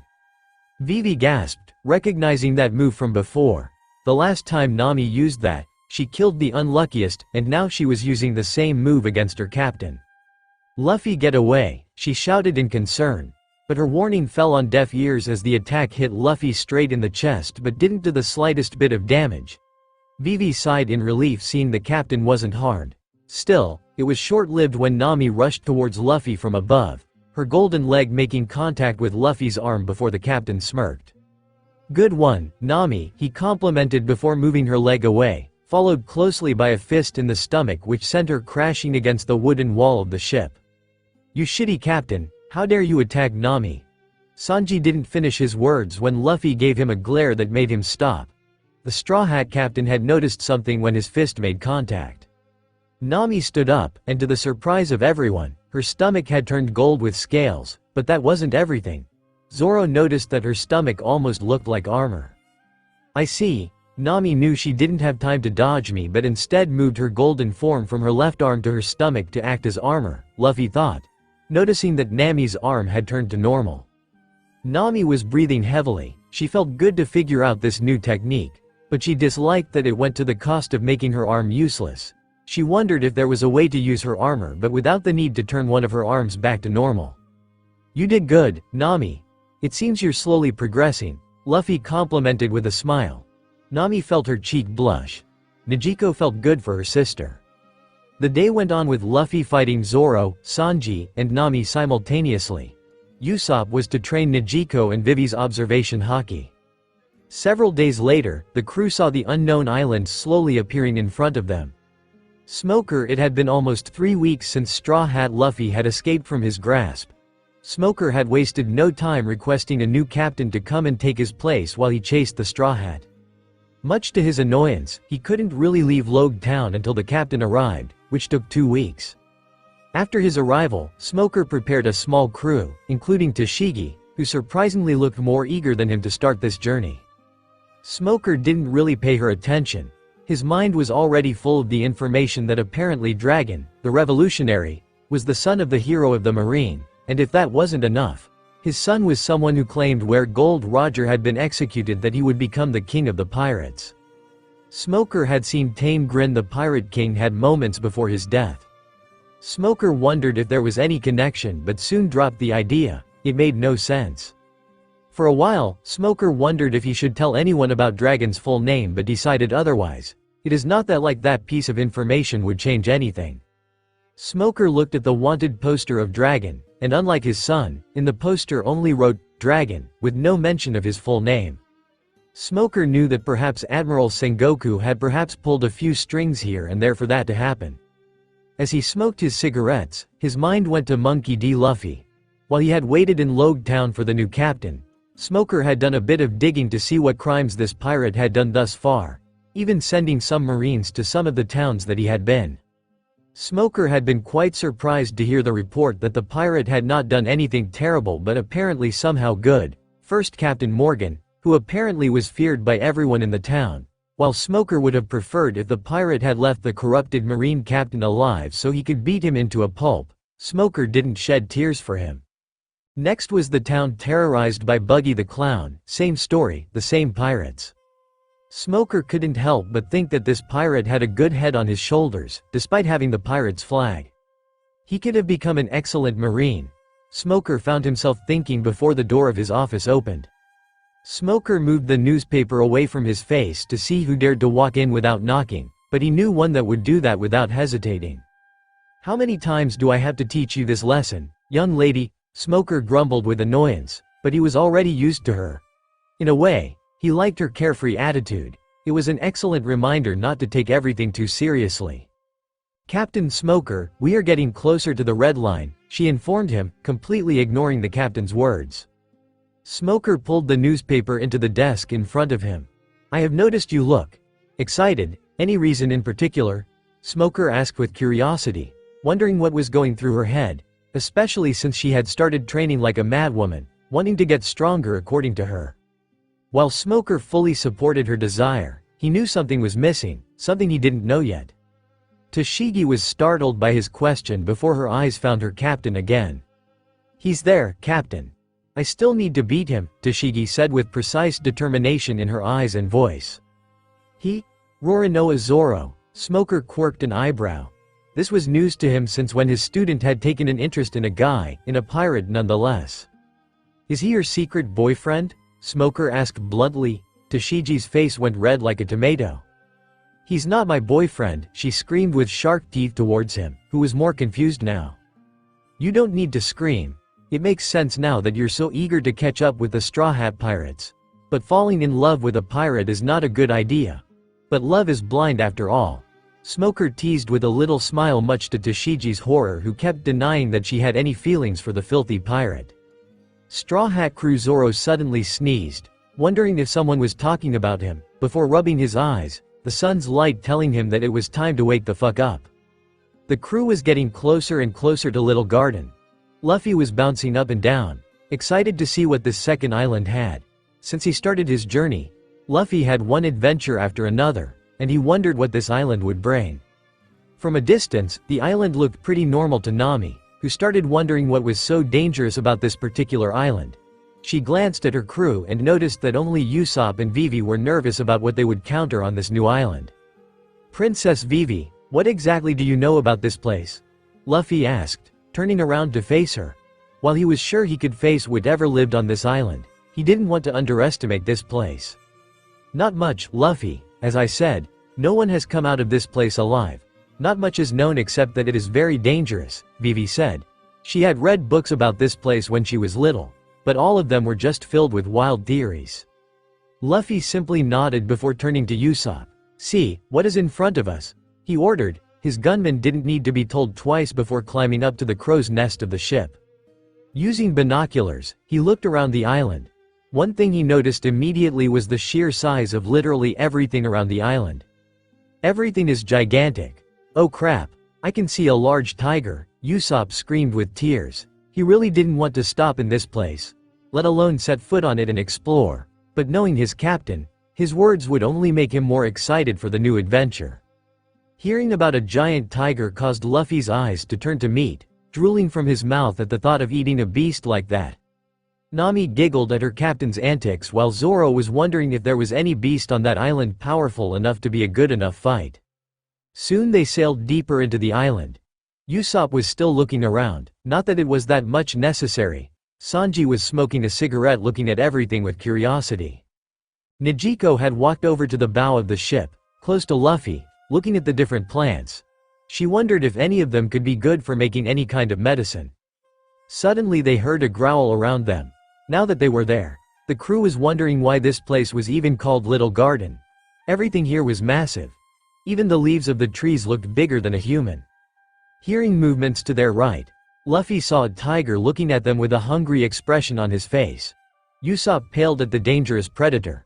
But before Luffy could torch him with thunder, something jumped on the tiger. They could hardly see through the many trees around them. When the tiger came out again, but this time, his body was lying on the grass, with a massive gash across his stomach, making everyone wonder what could have caused something like this to a dangerous animal such as him. Their answers quickly came in the form of a bird. A bird flew from the trees, with his claws holding the entire tiger. At first, it looked like a normal bird, but giving it a second look, everyone noticed the sharp teeth on his beak, not to mention it was quite large for a bird. He's carrying the tiger, Usopp all but screamed in both amazement and fear. A whistle was heard from Luffy, who was looking at the bird, using his hand on his forehead to block the sun from his eyes and see clearly. What kind of bird is that? Sanji wondered out loud. He had never seen one before, not even in the books he had read when he was little. A flying lizard, Luffy shouted in awe. He wondered what it tasted like, probably like chicken. Suddenly a loud sound echoed throughout the jungle, and many birds suddenly flew away from the sudden noise, even shaking the river they were sailing along with the ship. Usopp almost fell from the crow's nest if it wasn't for him holding tightly on the railing of the nest. I hope it wasn't a volcanic eruption. Red rocks might fall from the sky and sink us, Nojiko said with fear seeping into her voice, peering around to see whether an eruption's debris might start pouring down on their heads. Wait, I think I have read about this kind of island before, Nami said with a finger on her chin. Everyone's attention turned to her as she rushed to the ship's library, soon walking out holding a book in her hand. Soon she found what she was looking for. I knew it, we are on an ancient island, it's untouched by time, so much that animals that were thought extinct might still exist on this island. Usopp gasped at the information, fear started to creep in like a wild sea wave. Ancient island? Are you saying there are dinosaurs on this island? Usopp all but shouted, looking pleadingly at Nami as frightening as that. Nami simply shook her head. In a way, she would most likely freak out at the thought of being on such a dangerous island. But she had her captain to protect her, not to mention she knew that now she could fight herself, to protect people she considered family. Usopp was about to tell Luffy to change direction probably, but Nami spoke before he could. Don't worry, Usopp, if anything threatens our ship, we are more than prepared for it, Nami said with an encouraging smile. That's right, Luffy shouted before putting his arm around her waist, holding her closer to him. Nami quite liked his hand around her. Before pushing herself against his chest, Luffy immediately felt her breasts against his chest as she held him close in purpose for him to feel her assets. Sanji was growling loudly, like an animal, biting his cigarette in half in the process. Zoro was unfazed by what his captain was doing, but seeing the pervert like that, with a look of pure despair and sadness, made it more than worth it. "Everyone, we are here to get supplies as well. Sanji, I want to try some of that dinosaur meat." "That is a priority," Luffy exclaimed, looking at his chef still holding Nami close, much to the delight of Nijiko, who giggled. The navigator hummed to herself, led it to someone like Luffy, stating that having dinosaur meat for dinner was more important than everything else in their situation. Yay, that won't be a problem," Sanji said tiredly. He might as well let out his frustration by kicking every dinosaur on his way. "Luffy, are you sure about this? Didn't you see what happened to that tiger, that bird, or dragon? Whatever it was, grabbed him as if he was nothing," Usopp cried out, pointing at the place where the tiger had been. The only thing left was the grass mixed with blood. "Nah, I have seen far worse animals back at home. Sometimes Grandpa would purposely lead us to dangerous parts of the forest just to be in front of the most dangerous animal our island could offer," Luffy explained with a melancholy smile on his face, remembering his grandpa literally throwing him to the mouth of a sea creature as if he was some snack. Vivi shuddered slightly at the thought of that kind of training, frowning, wondering what kind of grandpa does that to his nephew. Luffy jumped first, followed by Vivi, who knew that staying with the captain was the safest she could get, not to mention she quite liked his company. Turning to look at the rest of his crew. "Who wants to come?" Luffy grinned broadly as he gazed at his nakama. "I might as well. I can't let you alone with a defenseless princess. Who knows what you will do to her," Nami teased, making Vivi blush before looking away, knowing what her friend was saying. "I'll stay here and protect the ship," Nijiko offered as she sat down lazily in a chair, holding a book in her hand. "I'm not going to sit around and wait." Zoro stretched and yawned. He followed Luffy, Nami, and Vivi off the ship with a yawn. "I'm going for a stroll." "Wait a second, Zoro." The swordsman came to a halt as Sanji called out. "We need to attempt to restock our food supplies. Bring whatever tasty you find out in the wild back here." "Even better then," Zoro said, putting an unsheathed sword over his shoulder with a grin. "I will bring a big animal that you can never kill." "What did you say?" Sanji shouted before slamming his leg on the ground, creating a small crater. "Do you really think you can hunt down an animal bigger than mine?" Sanji challenged as he pointed a finger at Zoro, whose smirk grew. Of course, with a grin on his face, Zoro stood there. "Then it's a challenge between us," Sanji proclaimed with a fist raised in the air before running in a direction, while Zoro ran in the exact opposite direction.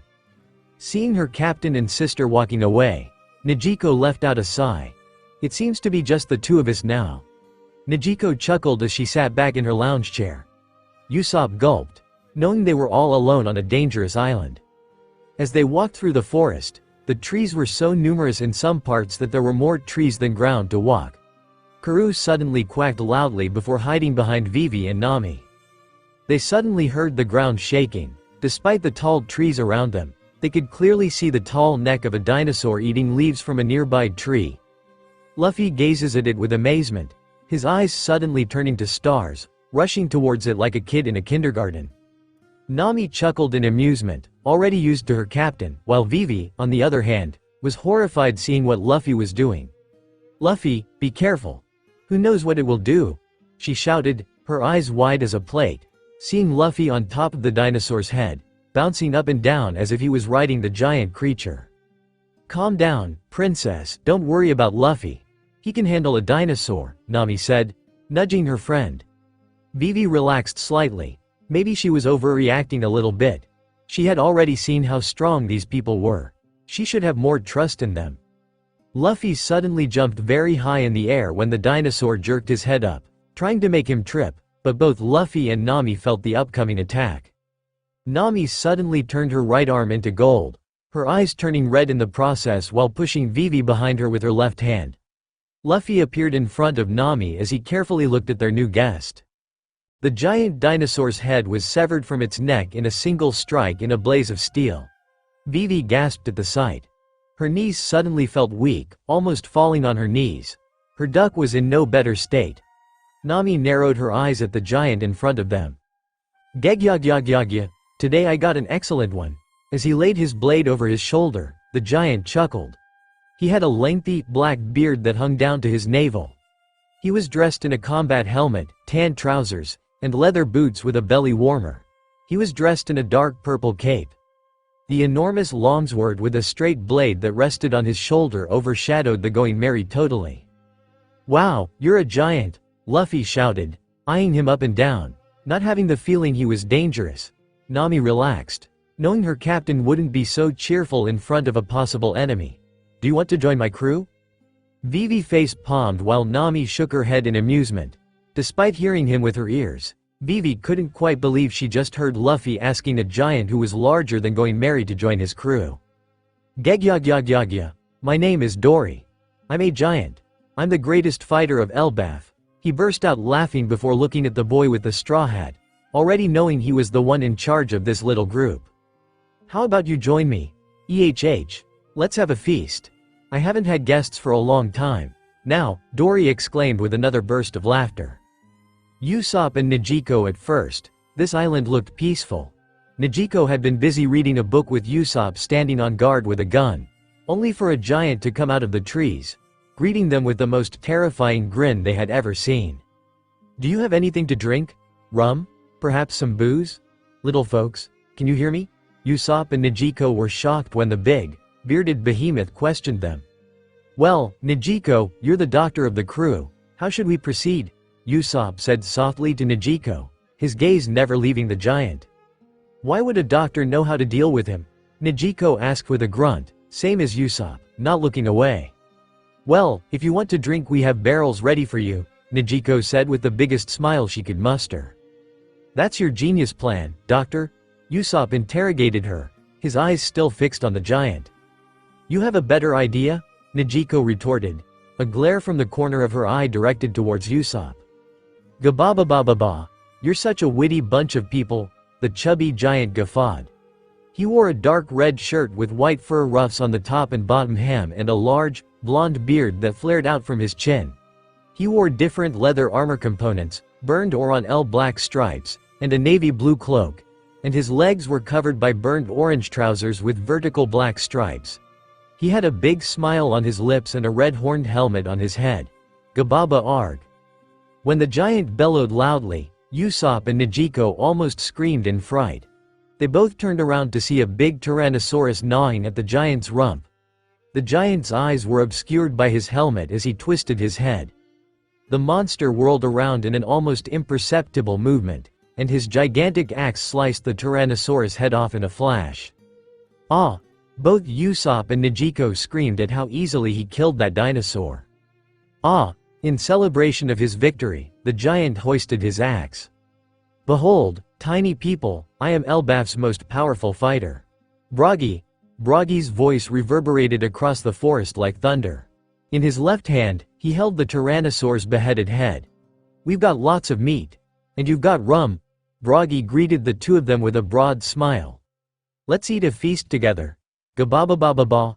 Luffy and Dory were busy eating to their heart's content, and Nami and Vivi were simply busy watching them. They were in some kind of competition, which both were clearly enjoying. Vivi wondered where that amount of meat was even going. At the end of the day, Luffy was human, right? In her mind, he shouldn't be able to eat more than the giant, yet, in front of her eyes, she could see Luffy biting a massive chunk of meat, swallowing down immediately, not bothering to chew on it, before grabbing another bone with meat around. The aroma of the meat was quite pleasant, followed with booze, green fruits, and vegetables. Still, it seemed they were too focused on eating as much as possible, especially Luffy. A giggle escaped from Nami. Seeing her captain like this was always amusing, but despite their competition, none of them tried to take food from their plates, something Vivi immensely appreciated. Her companion Karoo was hiding behind her, using her as some kind of shield, afraid that at this mental state neither the giant nor Luffy would notice that he wasn't food. Gegyagyagyagyagyagy, Dory laughed out loud before swallowing more meat. He had to admit he was quite surprised by the little men. It had been a long time since they had visitors, the last time a ship arrived on their little island. Whoever were they died before either Dory or Bragi could talk with them. All they found was their ship completely deserted. The ship itself was heavily damaged in critical areas essential to sail in the first place. With that thought out of the way, Dory swallowed before following it with some good booze. "This booze is amazing, little pirates. It has been some time since I have tasted booze of this quality," he said with another laugh, looking down at the ladies who weren't exactly hungry and the little duck who paled when his giant eyes made contact with his, hiding more behind the lady with blue hair. I have seen that kind of duck before. They come from Alabasta. What is he doing here? Dory asked, confused, pointing at the duck with his giant finger. It had been a long time since he had seen other animals that didn't live in Little Garden. Oh, well, Vivi is the princess of Alabasta, and Karoo is her companion, the Captain Straw Hat explained, after swallowing more food, his eyes turning to look up at the giant who started coughing when he heard that. Vivi took a step back, wondering if the giant had anything against her, but Nami grabbed her hand, ensuring there was nothing wrong here. The princess wondered how she knew. Stopping his coughing, he wiped off the wine from his lips before surprisingly bowing his head respectfully towards the princess. It's quite something to meet royalty. The last time I met royalty was back at home, but that was a lord time ago. Don't be afraid of me. I won't hurt you, and neither will Broggy, Dory informed her with a grin, easing the worries of the princess, especially the poor duck behind her who almost fell to his knees, the color on his face returning. What are you two doing here? Luffy finally asked. His stomach was full, so now he could get to know his new friend a little better. The giant laughed at the question, amused. Believe it or not, we are not exactly sure. Me and Broggy have been here for a century by now, he announced, earning a gasp from the princess, the duck, and the navigator. They were quite shocked to hear that they had been here for a century. Luffy simply whistled in surprise, his way of showing that he was surprised. Taking back her composure, Vivi straightens up, wanting to ask the million-berry question. Why would you be here for a century? Are you stuck here? Vivi asked, her voice seeping with curiosity, almost convinced that they couldn't leave the island because they lacked a good ship to sail away. The giant shook his head, crumbling her theory. The two other Straw Hats were quite curious, except Luffy, who narrowed his eyes slightly, feeling that someone was far away from them. He could feel 4 of them, and 2 of them were familiar. Are they really here to annoy us? Again? Luffy wondered, thinking that perhaps he should force them to come out or just wait for them to make their move first. Nah, we are not stuck. In Elbaf, where I come from, there's an old custom that if 2 giants have some kind of dispute with each other, neither of them refuses to back down. In that case, we leave it to our god. They fight until the one who's right wins, he said before laughing out loud again. But we have been at this for a century now, Gegyagyagyagyagyagy, he laughed, taking a drink from the barrel with booze. A century?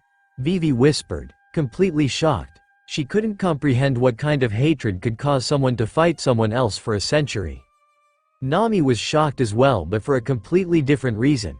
A century? Don't you think that's a bit too long? Nami asked sarcastically at the end. She didn't know much about giants. Perhaps their lifespan was much longer than theirs. Gegyagyagyagyagyagy, a century is nothing to us, little lady. We giants can live for 3 centuries, Dory answered, his mouth smelling of booze, pulling down the barrel after emptying it, a constant grin on his face. Why? Vivi suddenly asked out loud, looking down at the grass before her eyes looking up at the giant, hoping she could somehow help them with just words. Luffy frowned slightly, knowing what she was probably thinking. Viv, what makes you hate each other so much, sure is not something to make it worth it, right? Vivi asked. The level of her voice grew with each word she uttered. Nami walked up to her before placing a comforting hand on her shoulder, knowing for a princess like her, talking things through was a much better version rather than fighting. While that was true, not every problem in life could be solved by simply saying some words. Arlong, for example, wouldn't simply leave them alone if they just talked. Monsters like him understood only pain and violence. Dory blinked at her words as if he didn't hear correctly, his smile still on his face, understanding where the princess was coming from. Hate?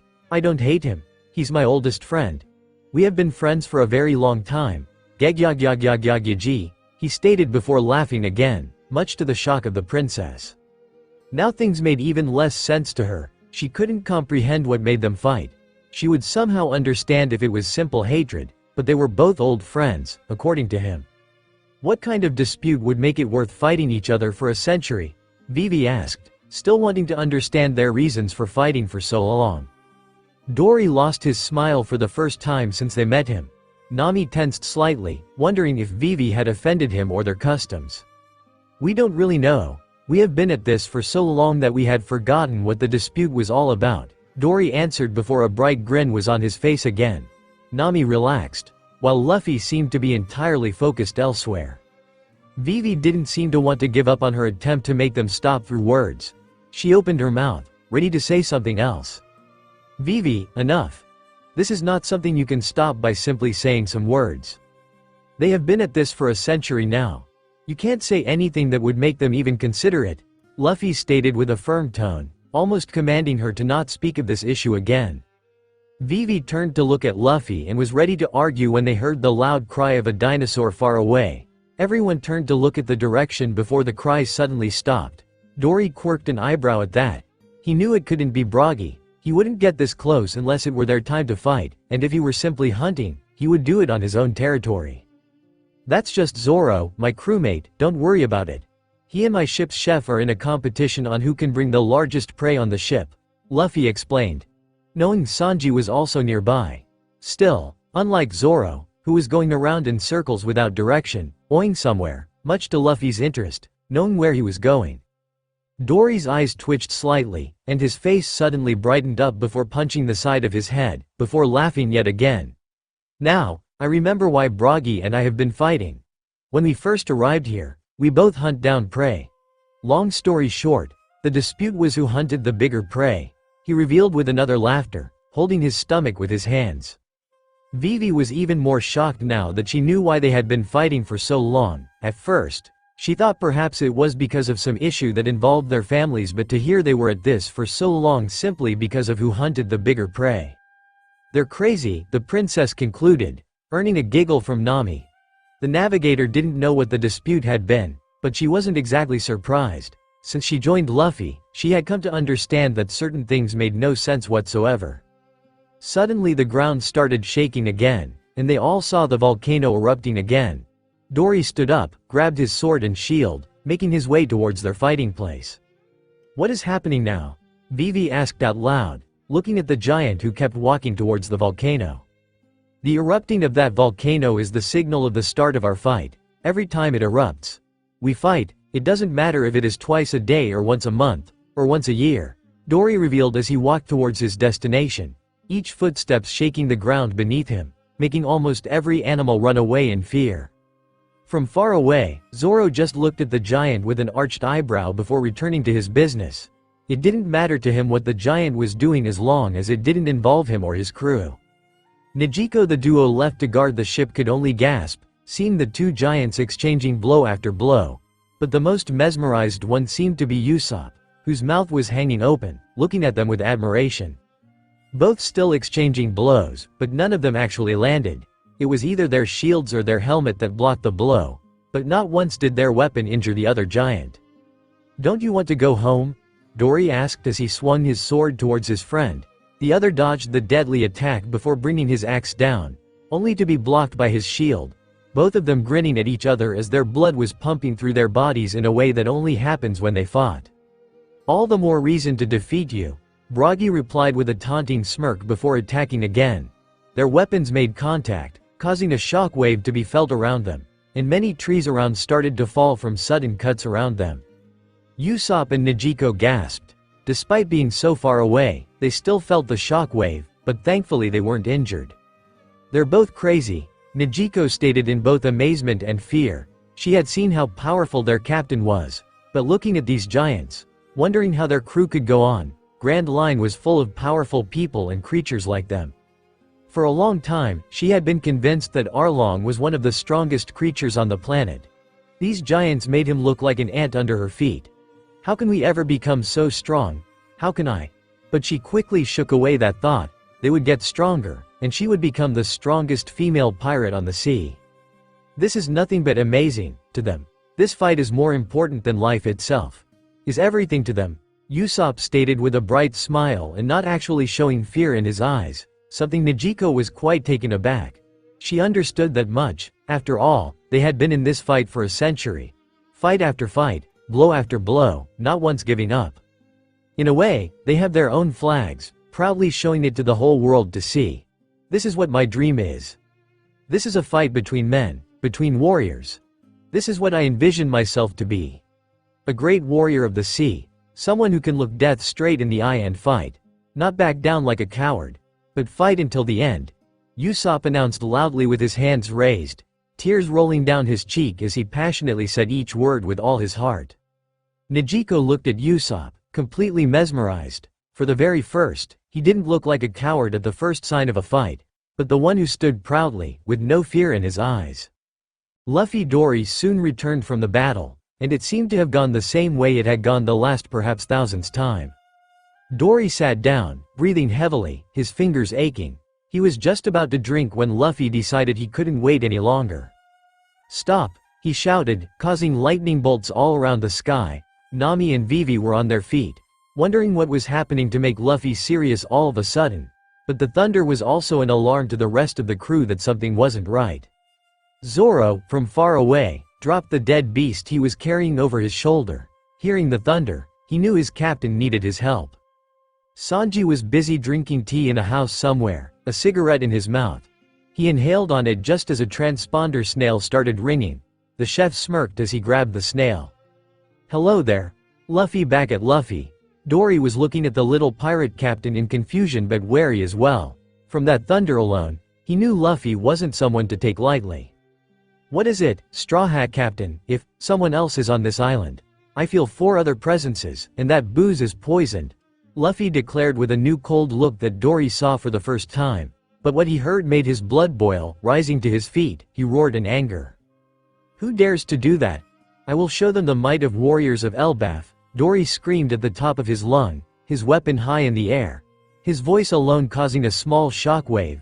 Vivi stumbled to her feet, but Nami was quick to support her with an arm around her waist. "Did you two have bounties back in the day?" Luffy asked with a firm tone, already knowing the reason why someone would target them. Dory simply nodded. Luffy decided to just deal with this problem as soon as possible. Later Dory and Broggy met again where they had fought for a century, but this time Dory raised his hands.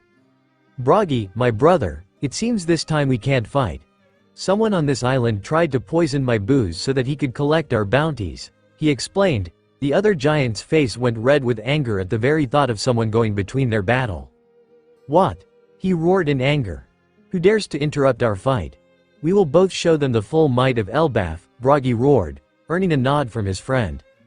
"You're right, brother, first we—" Whatever he was about to say was interrupted by an approaching man who, in their eyes, desperately needed new clothes and, most importantly, a new hairstyle. The one he had was horrendous. The man was a black-haired man wearing a blue and white, vertical striped shirt, and his hair looked like a ridiculous number 3 with a bit of fire at the top. "Who the hell are you?" Broggy asked, with a threatening look on his face, aiming his weapon at the intruder, who didn't look fazed by their threat. Instead, he giggled. "Your prison," he shouted with a smirk, ready to throw waves of wax at them, to imprison them both. But before he could even attack, a sudden kick engulfed and lightning hit him in the face, sending him crashing against a large tree. The tree itself fell down from the force. Mr. 3 was lying unconscious, blood leaking out of his mouth and ears, and the bones around his face were broken.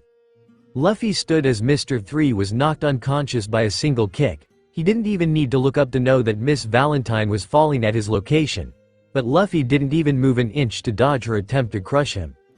Miss Valentine grinned in triumph, seeing that the captain of Straw Hats did not attempt to dodge her, thinking she was going to catch him off guard. But before she could reach him, a sudden flash of light blocked her eyes.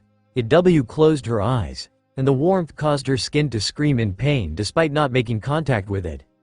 The sudden flash of light was soon revealed to be Nami. Her body changed. With an aimed kick right at her face, she hit Miss Valentine, whose eyes were still closed due to the amount of light right in front of her.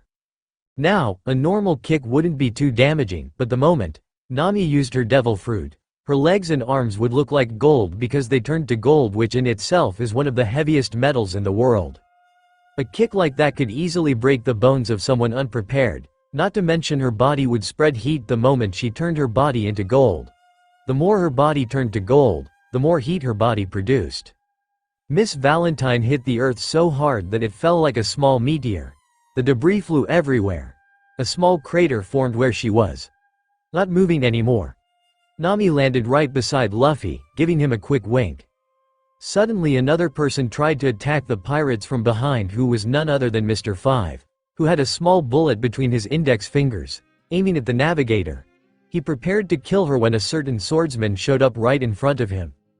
He didn't even have time to register what was happening before Zoro attacked, two-sword style. The man was thrown into the air with 2 new wounds across his chest before falling back to the ground.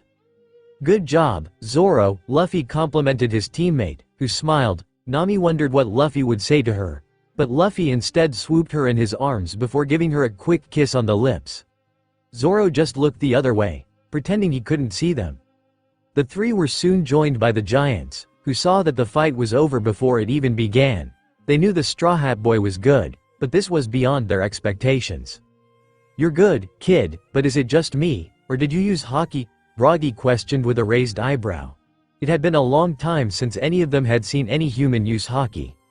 Everyone else who had arrived before them was never good enough to use hockey. Luffy turned to them before nodding his head, his fist turning black just to show them. Both giants grinned before raising their own fists, and much to the surprise of everyone except Luffy, their fists turned black with hockey. "Impressive," Zoro commented, knowing the secret agents stood no chance against the giants even if they didn't intervene. Soon the agents were tightened behind trees with rope one by Usopp. The giants were keeping an eye on them just in case they woke up. The little girl in appearance gave up after Luffy warned her to come out. She looked young, but Luffy and the giants could tell that something was off with her. They discussed what they should do. The giants suggested that they would send them off somewhere. "Perhaps the time has come for us to leave this place as well," Bragi suddenly said, much to the surprise of everyone. His friend soon agreed with him. It had been 100 years after all. Shortly someone else approached. "Sanji, where were you?" Nami asked, seeing the chef of their ship walking towards them. The fun was already over. "I found this in their little home," Sanji simply said, carrying an eternal pose that led to Alabasta. "Is an eternal pose? This will lead us directly to Alabasta," Vivi exclaimed, holding the item as if it was a treasure. The others smiled at her, relived that they didn't need to stay on this island that much longer. Sanji and Zoro were carrying the animals they killed inside the ship. While they were doing that, both giants looked at them with new looks before both of their eyes widened, laughing loudly. The island eater was later slain by Luffy, who used a giant lightning strike in the shape of a dragon. Bringing his hand down, the strike hit the Sea King, causing a massive hole in the center of his body. Vivi's eyes were wide as plates. "Is he even human?" she exclaimed, not believing her own eyes. She knew Luffy was strong, but this was beyond anything she had ever expected. The massive attack caught even the giants off guard. When Luffy told them he could deal with the Sea King, they thought he was only joking, but it seemed the pirate had the power to back it up. "Set sail." As the sails of the Going Merry were dropped and caught the wind, Luffy pointed straight forward. Little Garden was left behind as the ship sailed away. As he turned to wave farewell to the 2 giants, Luffy brightened up. "Dory, Bragi, it was fantastic meeting you," to the 2 waving giants. Luffy screamed back. "Take the fresh Sea King as a farewell gift." Luffy had overheard the 2 giants discussing Sea King meat. Knowing how much they missed the flavor, he was well aware of their desire to taste Sea King meat once again. "Gegyagyagyagy, Bragi, what intriguing individuals have been born in the 100 years we've been imprisoned here?"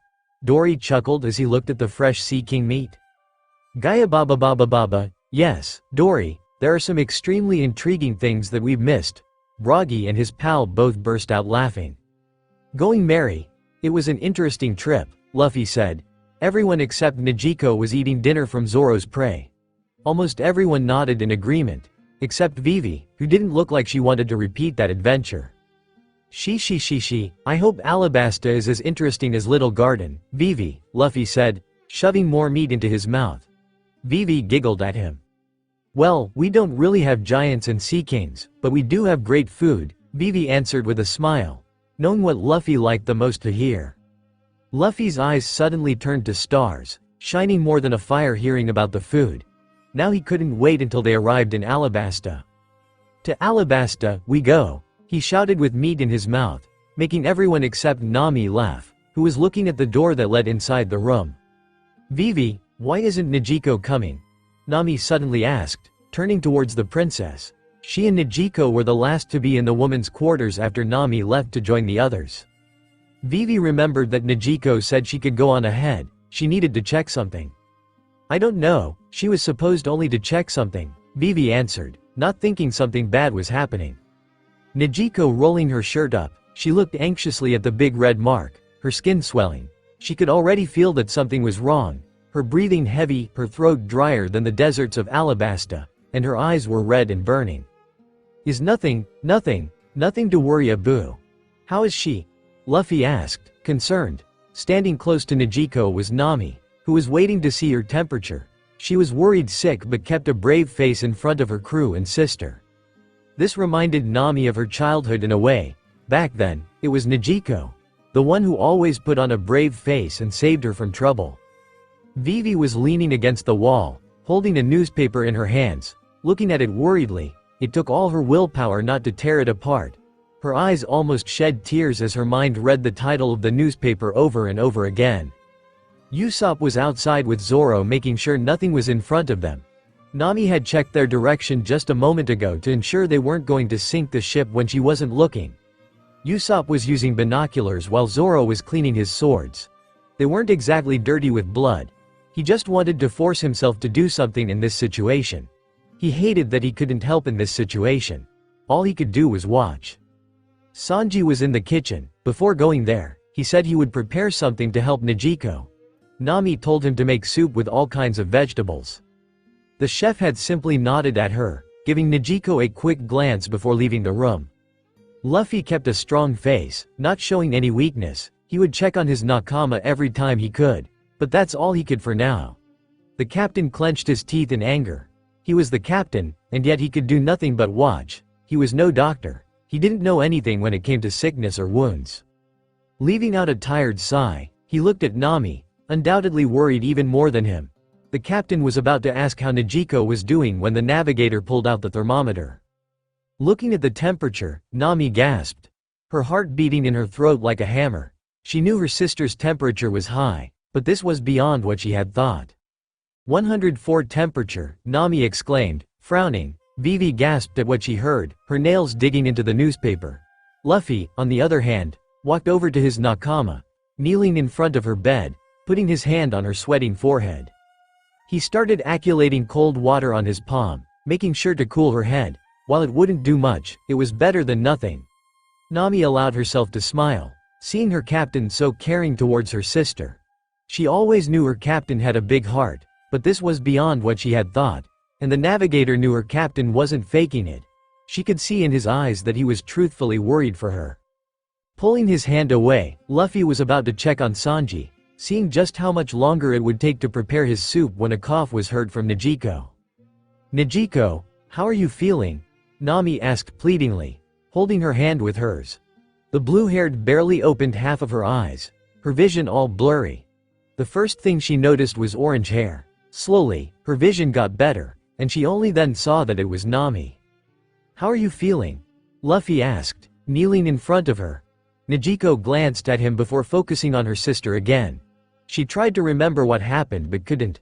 Her head felt like the whole ship was on top of her, her throat felt dry, her skin was hurting, her eyes felt heavy, almost as if they would fall off at any moment, her lips felt drier than a desert. Water. Luffy was quick to offer a glass full of water. Grabbing the glass, he put it close to her lips before slowly allowing her to drink. Despite feeling fresh, every drop of water felt like a knife piercing her skin inside her throat, but she ignored all that. Soon Luffy moved the glass away before again wetting her forehead and her face. Nijiko felt better already before her eyes found her sister's eyes again. What happened? Nami stood up. Nijiko still hadn't joined them to eat dinner. Luffy stopped eating as he had noticed something was off. The navigator excused herself as she left the restroom, reaching the woman's quarters. She knocked on the door, waiting for an answer, not hearing anything. "Nijiko, are you there?" Nami asked warmly. Again not hearing anything. Fear started to creep in. Opening the door, she soon found Nijiko lying on the ground. "Nijiko!" Nami screamed before rushing over to her sister. 2 days later, Nami was taking care of Nijiko. Luffy was leaning against the wall, and they had already decided to find a doctor as soon as possible. Nami had thought that Vivi might have an objection, knowing it would take longer for them to reach Alabasta now, but the princess had simply said that Nijiko needed their help. Luffy heard the voice of Vivi approaching them, and he could tell she was in distress. The door opened, revealing a pale-looking Vivi clutching a newspaper in her right hand. "What is it?" Nami asked, confused. Her eyes looked at the newspaper, wondering if there was any news from Alabasta. Vivi walked inside before spreading the newspaper on a desk in the middle right of the room. Luffy walked up to her, reading the title. Betrayal. Over 300,000 soldiers have betrayed the king to join the revolution. The situation on Alabasta escalate. Luffy's eyes widened slightly at the sheer number of soldiers that had decided to join the revolution. He knew many soldiers had already died when they decided to change sides, and many more would die when they brought the war to the king. This was one of the worst possible news for Vivi. Sobbing, Luffy looked at the princess who was crying, her tears dripping down on the newspaper title, holding her mouth with her right hand. "Vivi," Luffy said softly, putting an arm around her shoulder as she buried her head in his chest. "I'm really sorry," Luffy apologized. He had no reason to, but he felt the need to say it. The princess shook her head against his chest, her cries muffled by his shirt. "No, it is not your fault. That bastard crocodile." Vivi glared furiously at the newspaper. How much she wished someone like that warlord would just die. People like him only brought more pain and suffering to achieve their goals, not caring how far they needed to go. Luffy glanced at Vivi before his eyes moved to Nijiko. Their sudden course change would delay Vivi's arrival in Alabasta, with that in mind. "If you want to change direction, no," Vivi quickly interjected him. With fire in her eyes, all the tears suddenly disappeared. The pain in her face he saw a moment ago now replaced with the look of a princess warrior. "We are still going to Drum Island. We need to heal Nijiko first," Vivi spoke, smiling at her captain before turning at Nami, who gave her a grateful look before turning to look at her sister. "We are sailing towards Drum Island. There, we will find a doctor to help you." Nami recapped everything that had happened since she got sick. Nijiko instinctively looked at Vivi, who smiled at her. Nijiko felt guilt building up in her. If only she had been more careful, they wouldn't be in this situation. "I'm really sorry everyone, if only I haven't." Her words were shut down by Vivi shaking her head in denial. "Don't worry, Nijiko, you're my friend and nakama. If you get sick, we will go through hell and back to heal you." "Alabasta can wait," Princess Vivi stated with a sincere tone. Everyone smiled at her, appreciating her gesture. The door opened, revealing Sanji holding 2 plates with one arm, walking towards Nijiko. "Good to see you awake," Sanji stated with heart eyes, putting the plates close to Nijiko. Nami grabbed a spoon, filling it with soup before helping her. Nijiko felt embarrassed by everything. She really hoped she could get better as soon as possible. Luffy decided to walk outside for a moment, thinking the fresh air would do him good. Opening the door, he glanced back at his nakama. "I hope you get better soon, Nijiko," Luffy said towards the girl who, despite her temperature, blushed, something only Nami noticed. "Cold. It's very cold," Usopp complained before sneezing loudly. He was wearing a heavy coat to cover himself in hopes of getting warm, but it seemed not even that was enough to war looking in the front. Unlike Usopp, he wasn't shivering. The gunman didn't know if Zoro really didn't feel the cold somehow, or he was just pretending that he wasn't cold. Whatever it was better than his situation. "Can't we just arrive a bit faster?" Usopp asked no one in particular, seeing only endless sea on the horizon. Zoro just shrugged his shoulder with a groan. Sighing, Usopp used the binoculars again to see. As he looked around, his eyes suddenly noticed something strange on the ocean. Looking closely, his eyes widened behind the binoculars, seeing what could be described as a man standing on the surface of the water.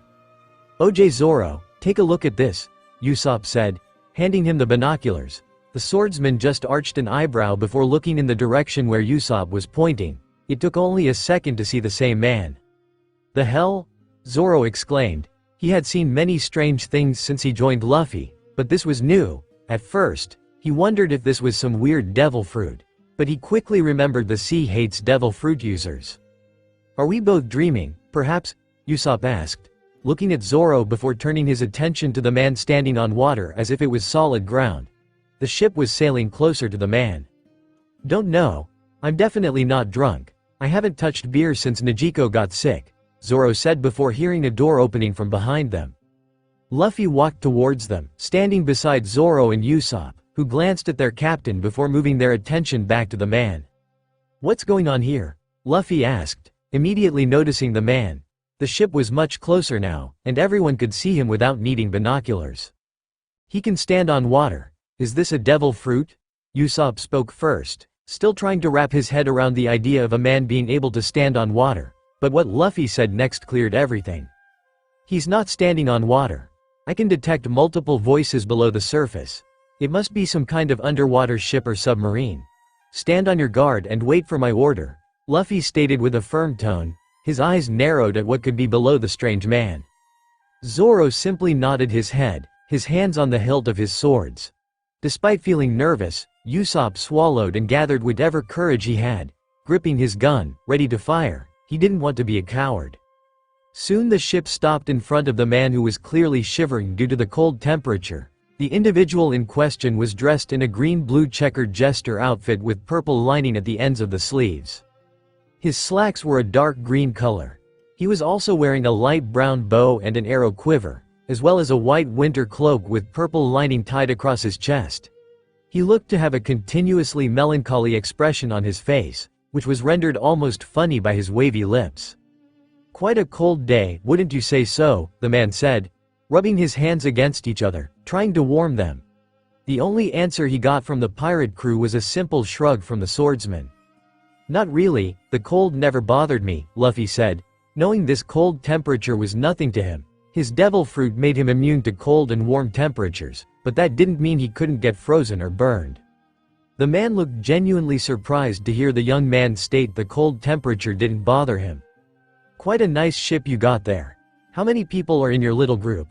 the man asked with interest before licking his lips, which sent red flags. "Why does it matter to you? Now I would appreciate it if you and your little group below the sea moved out of the way," Luffy ordered firmly. The man's eyes widened before shouting.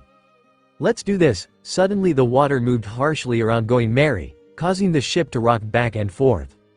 Inside the ship, Nami lost her patience, wondering what was going to make this ship move like this. Barely making it to the door, Vivi had already fallen on the floor due to losing her balance and waiting until the ship stopped moving around. Her companion was trying to keep Nijiko on the bed, not wanting her to fall off the bed in this condition. The ship that caused the water to erupt was plainly a ship with a gourd-like look and a massive mast protruding from the top.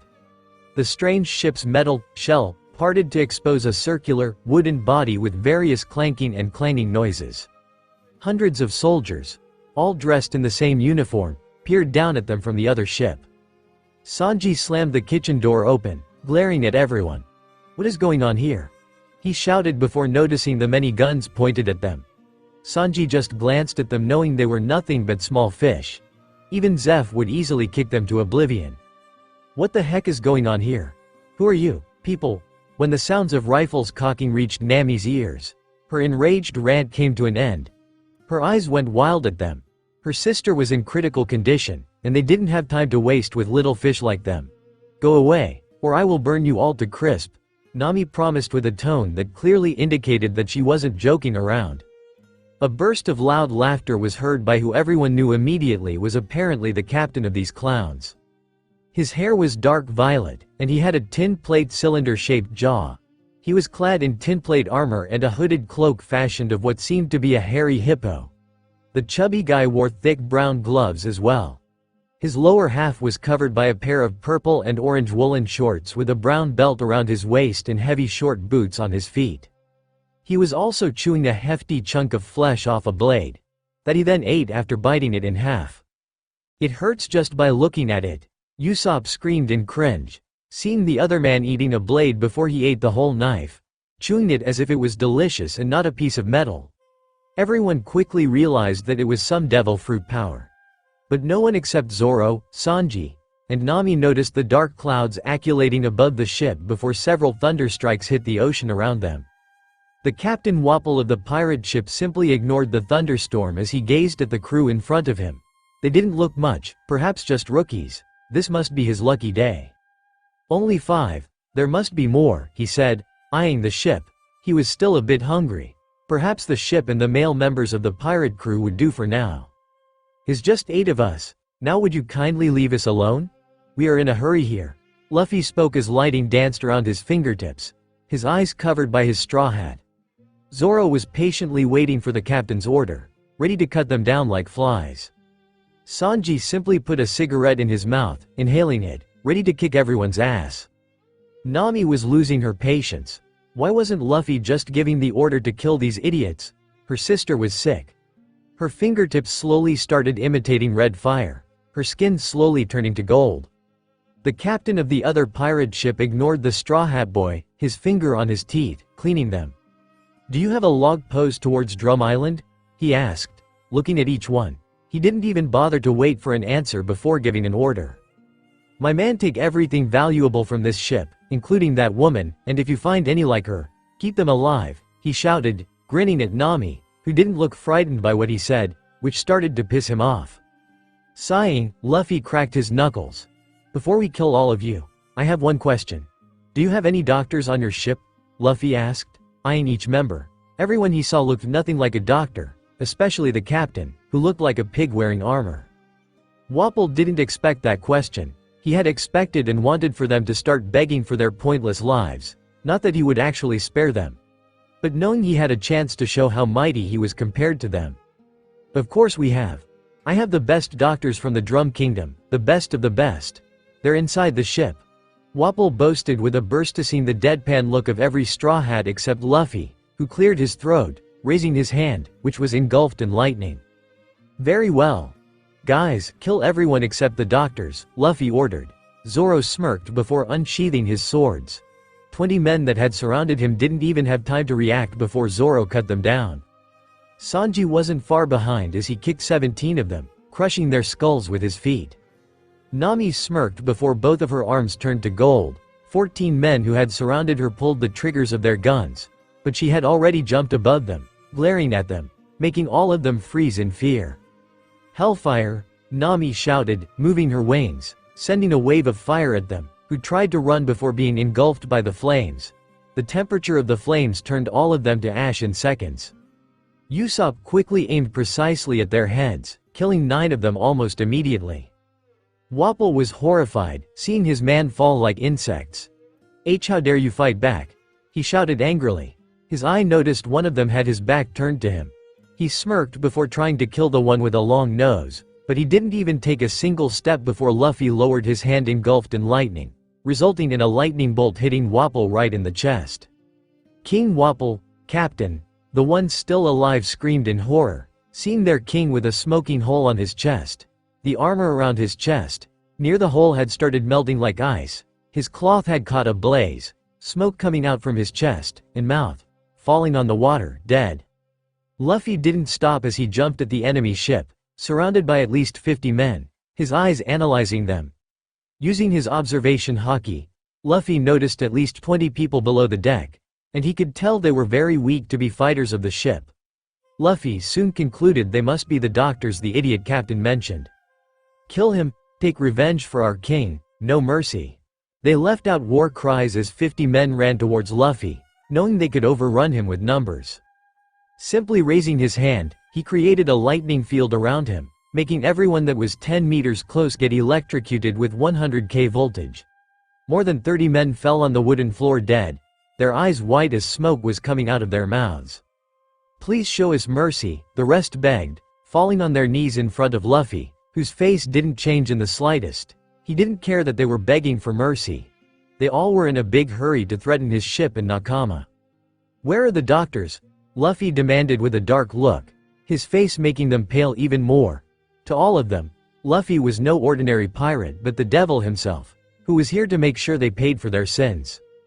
"Below the deck, we have 20 doctors, the best of the best," one answered immediately, his voice shaky, hoping that the pirate captain would spare them, still on his knees, and so were everyone else. Luffy narrowed his eyes at them before deciding just to get the doctors. Seeing the door that possible led below the deck, Luffy walked forward, past the pirates who were still on their knees. Seeing the pirate captain with his back turned on them, 7 of them rose to their feet immediately with a war cry, with knives on their hands. Luffy didn't move as the knives penetrated his skin. The pirates smiled in satisfaction. At least they got their revenge for what happened to their king. But their smirks turned to looks of horror as they noticed the body where their knives had struck had turned to dark clouds. Before they could even process the danger they were in, Luffy murmured under his breath, "Idiots!" With that, the electricity spread everywhere around him, killing every last pirate left. Seeing all of them fall one by one didn't give Luffy satisfaction, but this was a pirate's life. The moment he decided to put the flag on his ship, he had signed up for everything that a pirate's life would give him. Adventure, danger, risk of death, risk of being rotten in prison somewhere, risk of betrayal, everything. Luffy, I understand you want to be a pirate, but always remember the life of the pirate is not all laughter and games. The time will come when you have to make hard decisions as a captain.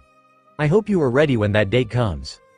Shanks' words ringed in his ears like bells, deciding to ignore that thought for now. Luffy went to the room where the doctors were supposed to be, kicking the door open. Inside were 20 men wearing different outfits than the rest of their crew. Wearing transparent gloves. Who are you? Where's King Wapol?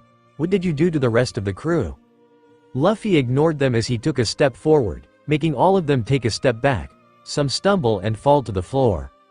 Your king is dead, and so is the rest of your crew. You're doctors, right? Luffy asked with an icy tone. The room itself was getting colder with his presence. The doctors' eyes widened at what they heard. Some were relieved to hear that, and some weren't sure how to feel now that their king was dead.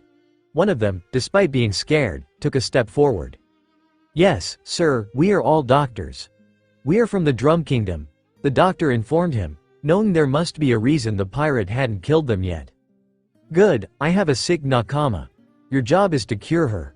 Refuse, and I will sink your ship with you on it, Luffy promised, his tone alone showing he wasn't making an empty threat. The doctors gulped at the ultimatum before nodding, ready to help the pirate captain. Back at Going Merry, the crew had already dealt with all of them. Nami was waiting for Luffy to come out of the enemy ship. Zoro was cleaning his swords, but they could tell he was keeping an eye on the enemy ship. Usopp was reloading his guns, making sure to be ready if he needed to fight again. The gunman couldn't help but feel pride for himself. In his eyes, he was getting stronger and braver. He could imagine it right now. The face Kaya would make when he would tell her about all the adventures he had with his pirate crew. His thoughts stopped when Luffy came out of the ship followed by 20 men. One glance was enough to tell that all of them were doctors. Follow me, the others, we need to keep sailing towards Drum Island. Luffy ordered his crew. The bodies left were soon thrown overboard. Usopp had started cleaning the blood. Sanji was in the kitchen preparing food for the newcomers, knowing they might be hungry later. Luffy, are you okay? Vivi asked, seeing her friend walk inside the room. The Straw Hat gave her a reassuring smile before stepping inside, followed by 20 people. Vivi was confused, but knowing Luffy, she knew there must be a reason why these people were here. There she is, Nami simply said towards Nezuko, who was sleeping. The doctors were quick to check on her. Nami was anxious. She hoped they would be able to help her. She felt a hand on her shoulder. Knowing it was Luffy, she leaned back, resting her head on his shoulder. Soon the doctors were finished, and the one who looked to be in charge turned to look at the captain. We can't tell what's her sickness. Her symptoms are very similar to a common cold, but we can't tell what exactly she has. The doctor spoke, his face getting paler as he spoke. The rest weren't better, starting to shake when they saw the captain's face turn cold like ice. We can give her something to help her, but it won't cure her, only give her more time, one was quick to add, fearing the captain would kill them where they stood. Nami grabbed Luffy's hand tightly, hoping to ease his anger. Even Princess Vivi could tell Luffy was angry. The leaders soon thought of something to save them from the captain's wrath. You said in the deck you were sailing towards Drum Island. If you go there fast enough, you can save her. There's a doctor there who can help her, Kureha. She's the best doctor in the Drum Kingdom. If anyone can save your nakama is her, he stated, hoping what he said would help them. Luffy somehow sighed in relief. There Nezuko. Very well, take care of her. We will soon reach Drum Island, Luffy ordered. The doctors sighed in relief, the color of their faces finally coming back. Nami relaxed, looking at her sister, hoping she would survive. Later Vivi was standing on the bow of the ship, near the figurehead of Going Merry, thinking of her home. She was worried, knowing this change, of course, would delay her arrival in Alabasta. But she didn't regret it. Nijiko needed help, and she would be a horrible person to deny her help. They had already saved her countless times. If it weren't for them, she would already be dead by now.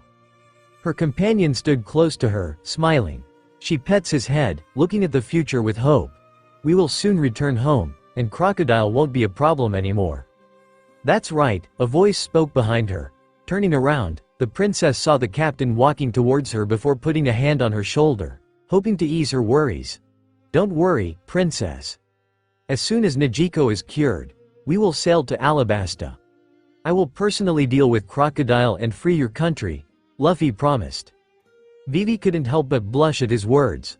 Looking away, hoping he wouldn't notice, she put her hand over his. Thank you, Luffy.